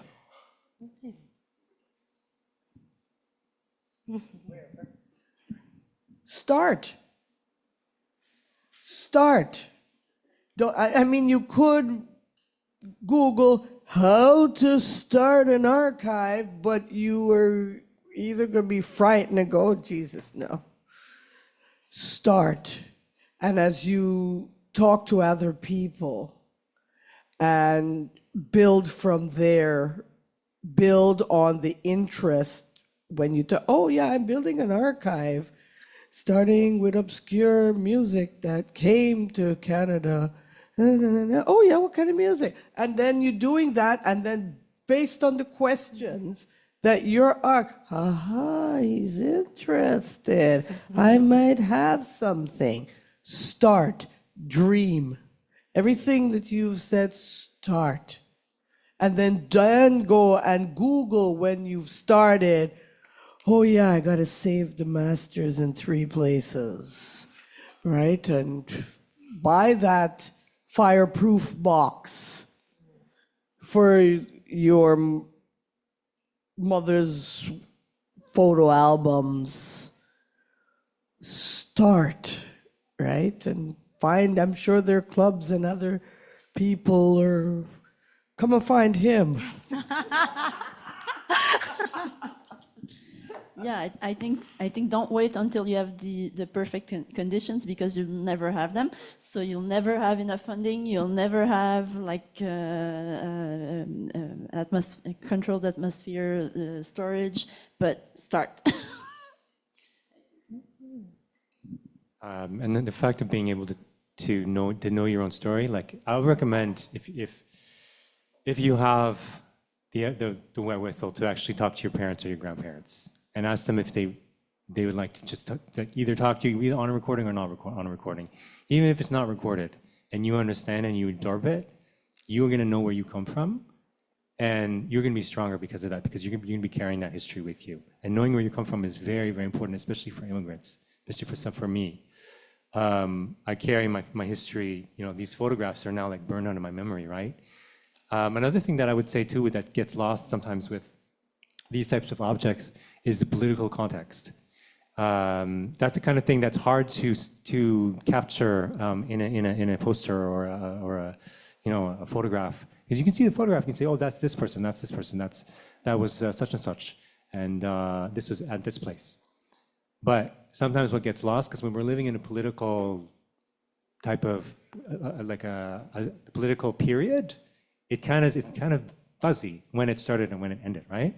But bringing that context, I feel like it gives another dimension to archives. Like for instance, when we talk about the Guy Favreau complex, which is the federal complex where you get your passports. And in 1973, they announced that they were expropriating the lands around that block from the Chinese business owners who were there. There was a park there, there was a school there, there was 3 churches. They wrote them a letter and they said, you got to get out within a year. We're taking this land over, and we're building a federal building. That story's been told before, but what I did find out later was that I realized that it was in the period of the FLQ. So there was a lot of pro-Quebec sentiment, and the federal government was afraid to build a federal building downtown, like what kind of message it would send. So they decided that probably the Chinese people would not raise a fuss, which was not true, we did. But that's why they chose that location. So that's interesting, like that political dimension, sometimes it gets forgotten, right? So I think if you can find a way to note that down or capture that as well, that brings like another dimension to the whole proceeding, so, yeah. There's another writer, Marika Seafor, and she writes specifically about AIDS archives, but I think that it applies to lots of things, where she presents the idea that any act of archiving is an act of activism, and any act of archiving is also radical. So anything we keep and draw together and make available for people is, as you said, it's a political thing as well. And the movement of populations that you were mentioning as well, like we're presently in what you could consider the old village, but in the lead up to Expo and the lead up to the Olympics, everything was moved east because this was more central, and that population wasn't wanted here. I mean, huge parts of queer history happened on just the streets right around us. Huge protests, huge raids with police with machine guns, huge violent experiences. And the traces of that now are in this, shiny fourth space, which we're here to talk about those things that were here before. And because of your archive and the AGQ and other archives, there's at least traces and knowledge of it. Yeah, there's definitely. There's a period when, and in certain cases, even now, that the act of remembering something as it was considered a menace, a threat. Indigenous populations remembering what happened to them was considered a threat. So yes, putting it out and saying, no, this is what happened. That's an act of act. That's a militant act. Yeah. Go listen to my podcast. It's called Pioneer Grooves. 5 of those men, they're in their 80s. They will be playing on the 26th as part of the QAN, help me, Louis, QAH? Quan. Quebec Heritage, Anglophone Heritage. We're going to be talking about steel pan and how it came to Montreal. CKUT.ca podcast. Pioneer Grooves. Listen to an episode and send it on. Those are lady-year-old men's stories, and they toured Canada 3-4 times in the days. Air Canada flew them all over Canada for free. You can't even get a trip to Toronto now.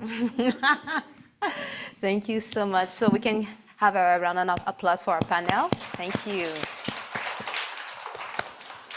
So now we're gonna open the floor for a Q&A. So if there's some question in the public that you would like to address, I don't know. Okay, there's a mic. I just want to mention, if you're joining us online, if you have comments, questions, pop those into the chat and we'll read them out. But we've got a question right here.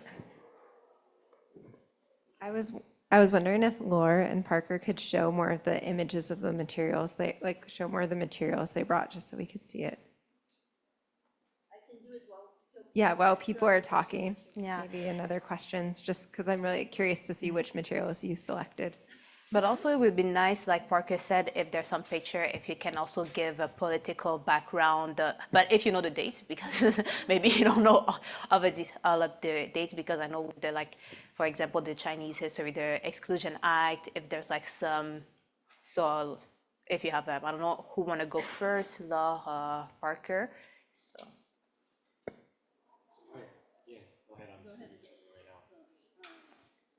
I basically selected. Oh, sorry.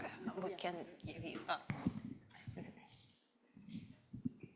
I basically selected things that had to do with the history of the archives. So that's the poster for the opening of the new place for the archives at Guildford in '86. As you can see, it's really DIY. And yeah, and I also brought like pins and stuff like that, but I have, yeah, maybe I should be. Oh, thanks. Okay, so I have, oh yeah, I have also matchbox. Do you call that matchbox? Matchbooks in English, yeah. So Wow. From bars, from lesbian bars in the '80s. And also it shows like how sometimes like little objects that we may think are irrelevant, Irrelevant. voila. Now we look at them, we're just like, oh my God, that's so cool. Yeah, Matchbox. it's funny, yeah. But, And yeah. some students don't even know they don't understand why bars would make their ads on matchbooks anymore. But yeah, it was a big thing. And it's funny, we have some this one, for example, is hand-drawn. Okay. Oh, wow. Yes. I don't know why my gosh, where was why that? didn't they have it printed? I don't know, but it's funny. Yeah, of course. So yeah, I had those. I brought all. Yeah, it's beginning of the '80s. No, outside is later on, but the other ones are in the '80s. I also brought a few magazines. Oh yeah, I always wanted to. That's one of the first publications, lesbian publications in Montreal in French. I didn't bring Long Time Coming, which is the first one in English, and it's actually, from what we know, the first publication in Canada in English, because we only have one copy, so it's precious, so I don't bring it up. But yeah, that's a publication. Long Time Coming is a publication from the '70s. It was published in Montreal from '73 to '76, I think. Yeah, and it's from what we know, the first lesbian publication in Canada. That's from the beginning of the '80s, and it's a French one. Yeah, I also brought, I brought some buttons, but I can't, they're probably not in the folder. They're in my bag. Do you have any matchbooks from L'Odéo on Saint Laurent? L'Odéo. No, that doesn't. The bar on Saint Laurent in Chinatown, actually. That was formerly called the Rodeo, and then they changed ownership to became L'Odéo. Okay. But it was a bar where. But yeah, there was a time, like those are from the '80s, but before that, the red light district, like for gays, also the bars in the red light district, so along Saint Laurent were a place where you could have some kind of minimal LGBTQ visibility. But yeah, I'm pretty sure we don't have it at the archives, but I'm pretty sure there's stuff, like there's also a documentary from NFB also who documented lesbians in Canada, which is called Forbidden Love, which you can see, which you can see for free, which you can see for free on the NFB's website. And there is one performer who's interviewed who used to sing in bars on Saint Laurent. So yeah, it was also a gay village at one point before we could even say the word out loud. But yeah. There's a lot of matchbooks also at the AGQ. It's like a huge, and I think it's one of the most consulted collections because people really like looking at them. Yeah, and I also brought this one. I don't know. I'll give them time to show it. But that one here, the yellow one, is I brought because it's a group that used to that was formed in Concordia, which was called the Lesbian Studies Coalition, and they existed. End of the Karen would probably be better than me for the exact dates, but yeah, from the end of the '80s to beginning of the '90s. and they were a group who pushed for to have lesbians in curriculum in universities. So there were a few classes or sometimes content, lesbian or LGBTQ contents in classes, and they made that button to fundraise, and it's not that great aesthetically, but it's the slogan is funny, so and it's related to Concordia. So. I think having these addresses is really interesting because it allows you to map the different points where the community where the community circulated. These bars, sometimes we don't have matchbooks, but we have something from the Wings collection that was very, very interesting to find, which was a set of metal cards. Remember when they used to like have like a copy paper? It was like covered with ink, and you would use this machine called chunk chunk when you ran a credit card. Yeah. That's how they used to run credit cards back in the day. But they would have these things with they had like embossed cards, metal cards with addresses of all their clients. And Wings Noodles supplied all of the Chinese restaurants in Eastern Canada, including and Quebec. So some of these restaurants, most of these restaurants don't exist anymore. Some of them were from Quebec City. Quebec City's Chinatown is completely destroyed. They built a freeway through it. And so having these addresses, again, it's validating it, and it allows us to map out where the community actually was,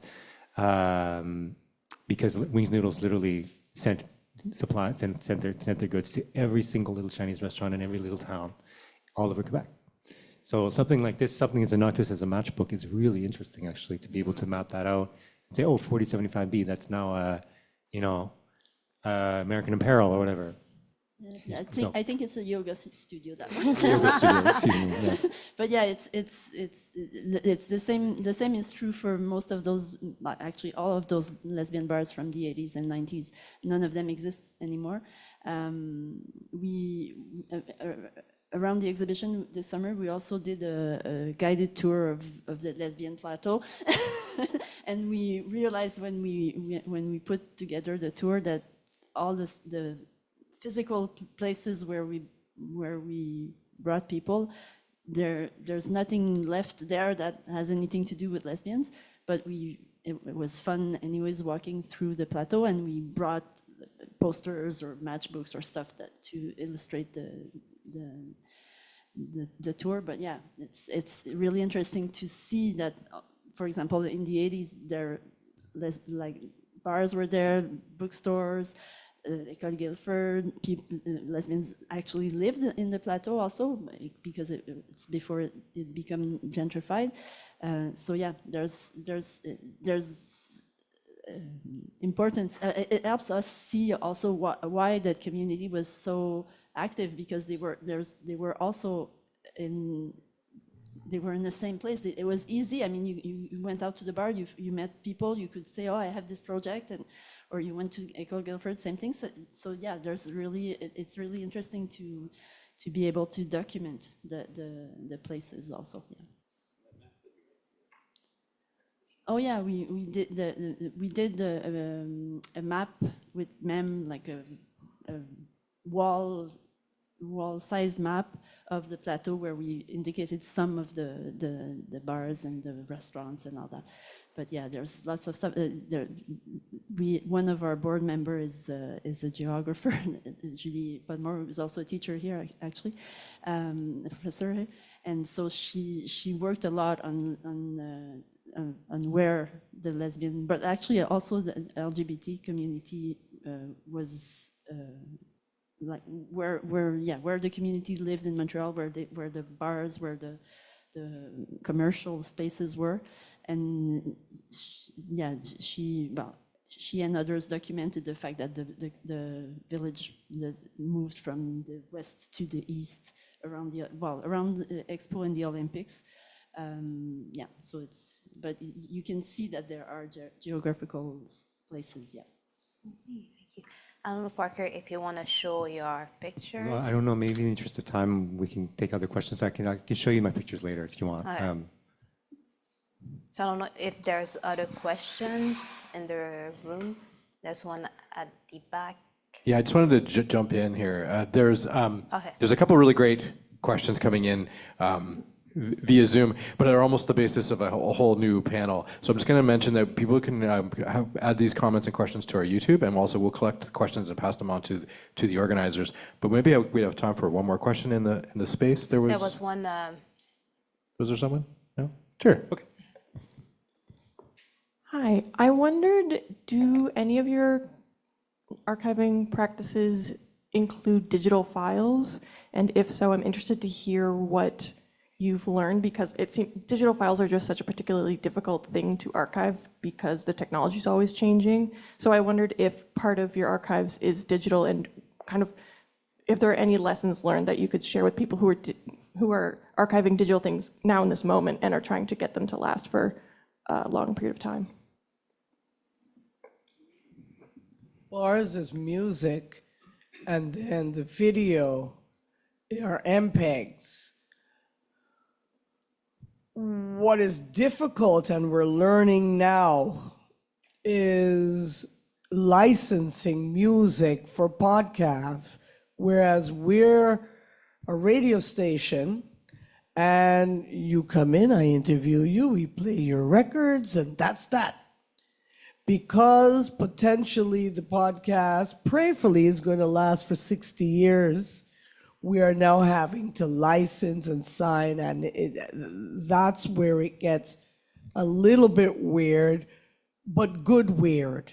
Because there was a time, and since Napster and all of those things, if you know what Napster is, oh gosh, I'm dating myself. But we already give away as artists a fair amount of artwork for self-promotion in the hope that if I give away one, you're going to buy the next one for 99 cents on some sort of platform. And so we're navigating that, and some of the artists who are 80, so I'm like a contract to give you something for free and I don't get paid, and no. Yeah, it's that. And it's not, enables us to be around the world, and that is the trade-off for many. So the photos, digitizing the photos, do you make it low res so that you could just see it, but because of the archiving factor, do you make it high res, so years from now, and let's say everything is gone and you no longer use hard copy photos, it's somewhere, it exists somewhere, high res, so then you can print. Yeah, that's a great question, and there's advantages and disadvantages to both, right? Because paper and these types of things can get torn, they can get lost, they can rot, they can be torn, they can be eaten by insects. At the same time, like if you look at a record, for instance, a vinyl record, I'm a vinyl collector, and vinyl records some of the vinyl records in my collection have been around since the 50s. It's like 70 years, and we're still playing them. I mean, digital files, when the CD came out, everyone said, it's going to be the new thing, throw out your records. But you look at some CDs now, they're already disintegrating. The coating on the back of the CDs is already starting to make that you can't actually read the CD anymore. So if you made burned CDs, which is what I did with archive a lot of my photos back in the day, I actually can't read those files sometimes. Some of them get corrupted. In any flash drive, any technology, whether it's a flash drive or a hard drive, eventually they're going to fail. So that's, if you put them online, the problem is, well, when the apocalypse comes and the Google servers get shut down or whatever, and you lost everything. So I mean, I would say, like Pat said, keep copies, keep download stuff, keep multiple copies. It's not a question of when, it's not a question of if, it's a question of when, in terms of hard drive failure. Believe me, I had it happen. I lost stuff. So do not keep your files, copied on the same drive. And then note down everything. Note down who took the photos. Try and date them if possible. So many times I've seen a file that's like IMG _4293, and there's no information. And if you can put it in the metadata, even better. Who took the photo? Where was it? If it's dated, 2026, 0225, whatever. That at least gives us a clue, and it goes a long way towards contextualizing. Like, right for now, you're like, oh, I remember this. We took these a year ago. It's fine. It's simple. It's easy. But imagine yourself in 50 years. Imagine yourself in 100 years. Are you going to remember? So, note down as much as you can and keep things organized. That's all I can say. Yeah, there's also such a huge backlog of things. Like in recent years, we've had I guess they refer to it as like the universal music fire. So it's one of the biggest depositories of music. A huge percentage of the history of American music, like it burned up into fire. All those masters are gone. There's the example of like MySpace, where for years and years, MySpace was where people put music, and they'd only put it there. And someone made an error, was it 5-6 years ago? And it's the biggest loss of data in history. And none of that exists anymore. So all of those songs people just put there, all of the music people just put there thinking it was safe and it would be there. It's gone forever. So Master, videotape, yeah. the record playing, audio tape, and it's like. Yeah. So I don't know. I don't. Were you talking about digitally native stuff or like digital copies of physical Either material? originally digital files or things that have been, say, turned to digital, and now the original thing doesn't exist. So you're dealing with the digital file is the only copy. Yeah. So I agree with everything that the other panelists said. It's complicated. Technology changes so quickly. For example, I didn't bring any, but there's another magazine, which is Lesbian magazine, which was called 13. The person who used to do the infographics for that magazine gave us the files she worked on I can't even remember the name of that format. But in the 90s, that kind of drive was, everyone had that. Now we don't even have any way to read those files. So it's always complicated. For example, most of the newsletters and stuff like that now are sent by email or put online, and it will look a bit stupid, but the best way we found yet to archive it is to print it, because usually after a few months or a few years, the links in the email don't work anymore, and so you don't have the content anymore. So yeah, it's a huge challenge, I guess, and even like obviously for small archives who don't have that much means, but even for bigger, like more institutional archives, it changes so quickly. It's Even like the monolith companies that we think will be around forever. I mean, the internet used to be GeoCities and Friendster, and then it was MySpace, and now it's like Facebook or Meta or whatever. These things won't be around forever. They seem like they will. Like you said, Google's going to fail, and who knows, we might be here to see that, right? And all of our files saved in Google Drive will be gone. Yeah, print it out. Yeah. I think there was do we have time for here? Up here. So based on the last question you answered, it's making me think about the inevitability of losing things and how that kind of relates to the process of archiving. You know, like we can prevent, we can copy, we can store as much as we want, but that tangible loss, like how does that translate to the process of archiving, in the sense of, if we're gonna lose it anyways, not everything, but if we're gonna lose a part of it,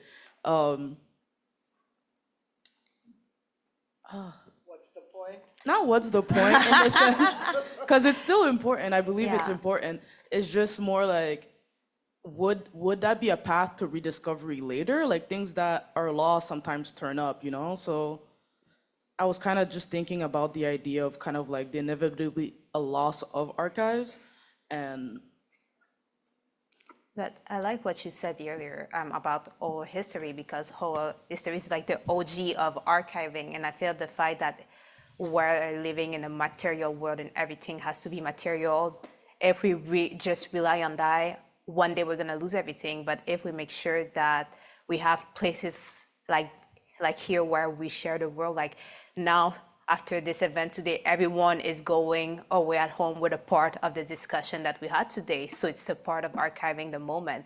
So it's how, yes, it's gonna be on YouTube, but if the link breaks, like you said, we're gonna lose the conversation. So it's making sure that those stories stay alive within us and sharing it with each other and make sure that they're not forgotten, because one day, like a book, like if we look at the United States, some books are getting like taken out of the shell, and it's making me think about like Fahrenheit 451. Everyone learn one book and share it with each other. So that's how I see about yes, maybe everything's gonna be lost, but at the end of the day, if you keep the history within you and you share it with others, the story is gonna be, they're gonna keep it alive. I don't know. I think the fact that an archive is available, it gets disseminated because people reference it. So the fact that these things are available, multiple people hopefully will come and write their thesis about it, and then someone else will reference you, and then someone else will reference you. And if the original piece is gone, it's still like disseminated in so many different ways.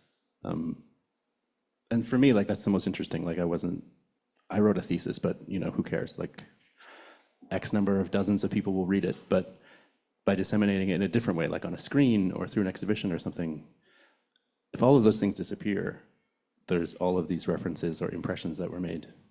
So it kind of carries on in its own different way. Yeah, I think for me, like, there's the inevitability of loss. And I think I'd rather that this photo get dog-eared and get passed around, and eventually, like, if something is done with it, if some activity is done with it, if some young people know what this photo means eventually, and they take it with them, and they keep it within them, I think the archive can continue to live. So, yeah, I think, yeah, that's all I'm going to say. I think I'm gonna do a shameless plug. Actually, we just started a new platform called the Chi Archives. This is outside of GI Foundation. It's a personal project, but Chi stands for Chinese History and Identity, and it's going to be an archive of photos pre-2000 from Chinese diaspora living across the Americas and Africa. So that's we're asking people to submit their photos and submit a story with it. And so this is just like, for me, it could be a Chinese Latino, it could be somebody Chinese living in Brazil, in Madagascar, Reunion Island, Jamaica, right? Chinese Jamaica, in Cuba. So what are their stories? So just that's a way for us to make sure that these photos live on, right? And bring meaning to someone else. Sorry, what are we talking about again? It's okay. I don't know if we have to make the ending remarks since it's already 5:30. Yeah, I'm just sort of backing into something, conscious of the time here. I just want to make sure we probably have time to kind of maybe wrap it up, having kind of last words, maybe pass the mic around for that. So last word? Thank you for having me. If you took photos here today, tag CKUT. It'll invariably get to us, tag each other, keep in contact, keep the conversation going. And as I always end things when I'm live, you tell two friends, and they'll tell two friends, and so on and so on. I'm going to end with a story because I remember people asking about, like, how do you know an object has value? Jean-Philippe, one day in his backyard, he was gardening, and he found a little toy soldier, like a little green toy soldier, and he didn't know what it was, and he thought it might be important because the plot of yard in his backyard is actually the only unpaved piece of land in Chinatown. It had never been developed since the very beginning of the 1850s, when that area was first developed, before it was called Chinatown, actually. And he started gardening there when he moved in 20 years ago, and he started finding these things, little objects like mahjong tiles and bullets and pieces of porcelain and glasses, stuff like that. And he found this little toy soldier, and he wondered what it was. And years later, when we started organizing that space, there was a member of our collective named Sandy Yep, who's an older gentleman who moved to Toronto, but he's from the Yep family. And the Yep family actually lived in that house for 4 generations, for like about 80 years, 60 years. And Sandy remembers going there when he was a kid. And they found out that that toy soldier belonged to Sandy. Because Sandy remembers shooting the soldiers with a BB gun when he used to go over there, and that soldier must have been buried in the dirt, and because the Yep family like had a tarp over the garden most of the time, that soldier was actually preserved for decades until Jean-Philippe found it gardening, and when Jean-Philippe found it, he gave it back to Sandy. So it just goes to show you don't know what will have meaning in the future. So just hold on to everything. Don't throw anything out. Yeah, hoarders. This is. I would just say, like, listen to the radio and visit the archives that you've heard about today. And if you see a space for you in any of those places or things you want to look at, then definitely take that space and embrace it and start documenting. Yeah, I think some archives, many archives exist actually. There are 4 of us here with different projects, but there are many other community archives in Montreal. So if you're interested in archives, go and visit archives, eventually create your own, talk about archives to other people. The more archives nerds we are, the better it is. So thank you so much for your time. Thank you for taking part in this panel, and hope to continue taking part in the events. I don't know if you have events coming, the next event coming. Yeah, I wanted to thank everybody on behalf of ArcMTL. This was, I think, the 3rd or 4th of 10 events. This continues. One is ongoing. On the 2nd floor, there's an exhibit of about 100 zines from various radical archives, the Webster Library, if you want to go up before leaving and check that out. It goes on for another couple of weeks. And we're at the Les Archives Gays and the Lugalion on Saturday, March 7th. The next event should be great to check out. But check out the whole program, and don't be shy to contact any of all the people here. If you have archives, you want to try to collaborate, do things, that's what we're all there for. And I really got to thank an amazing, amazing panel. And thank you, Taïna, too, and Taïna and everyone for taking part. I think this is very inspiring, and inspiring for each other, too. So thanks. Thank you. Thanks, Louis. Thanks, everyone, for joining us. Thanks for your comments and questions. And amazing panelists. We're going to wrap up the Zoom and the live stream now, but it remains available forever on our YouTube page. So if you can visit it, you can reshare it there, and have a wonderful evening. Thanks so much for coming in.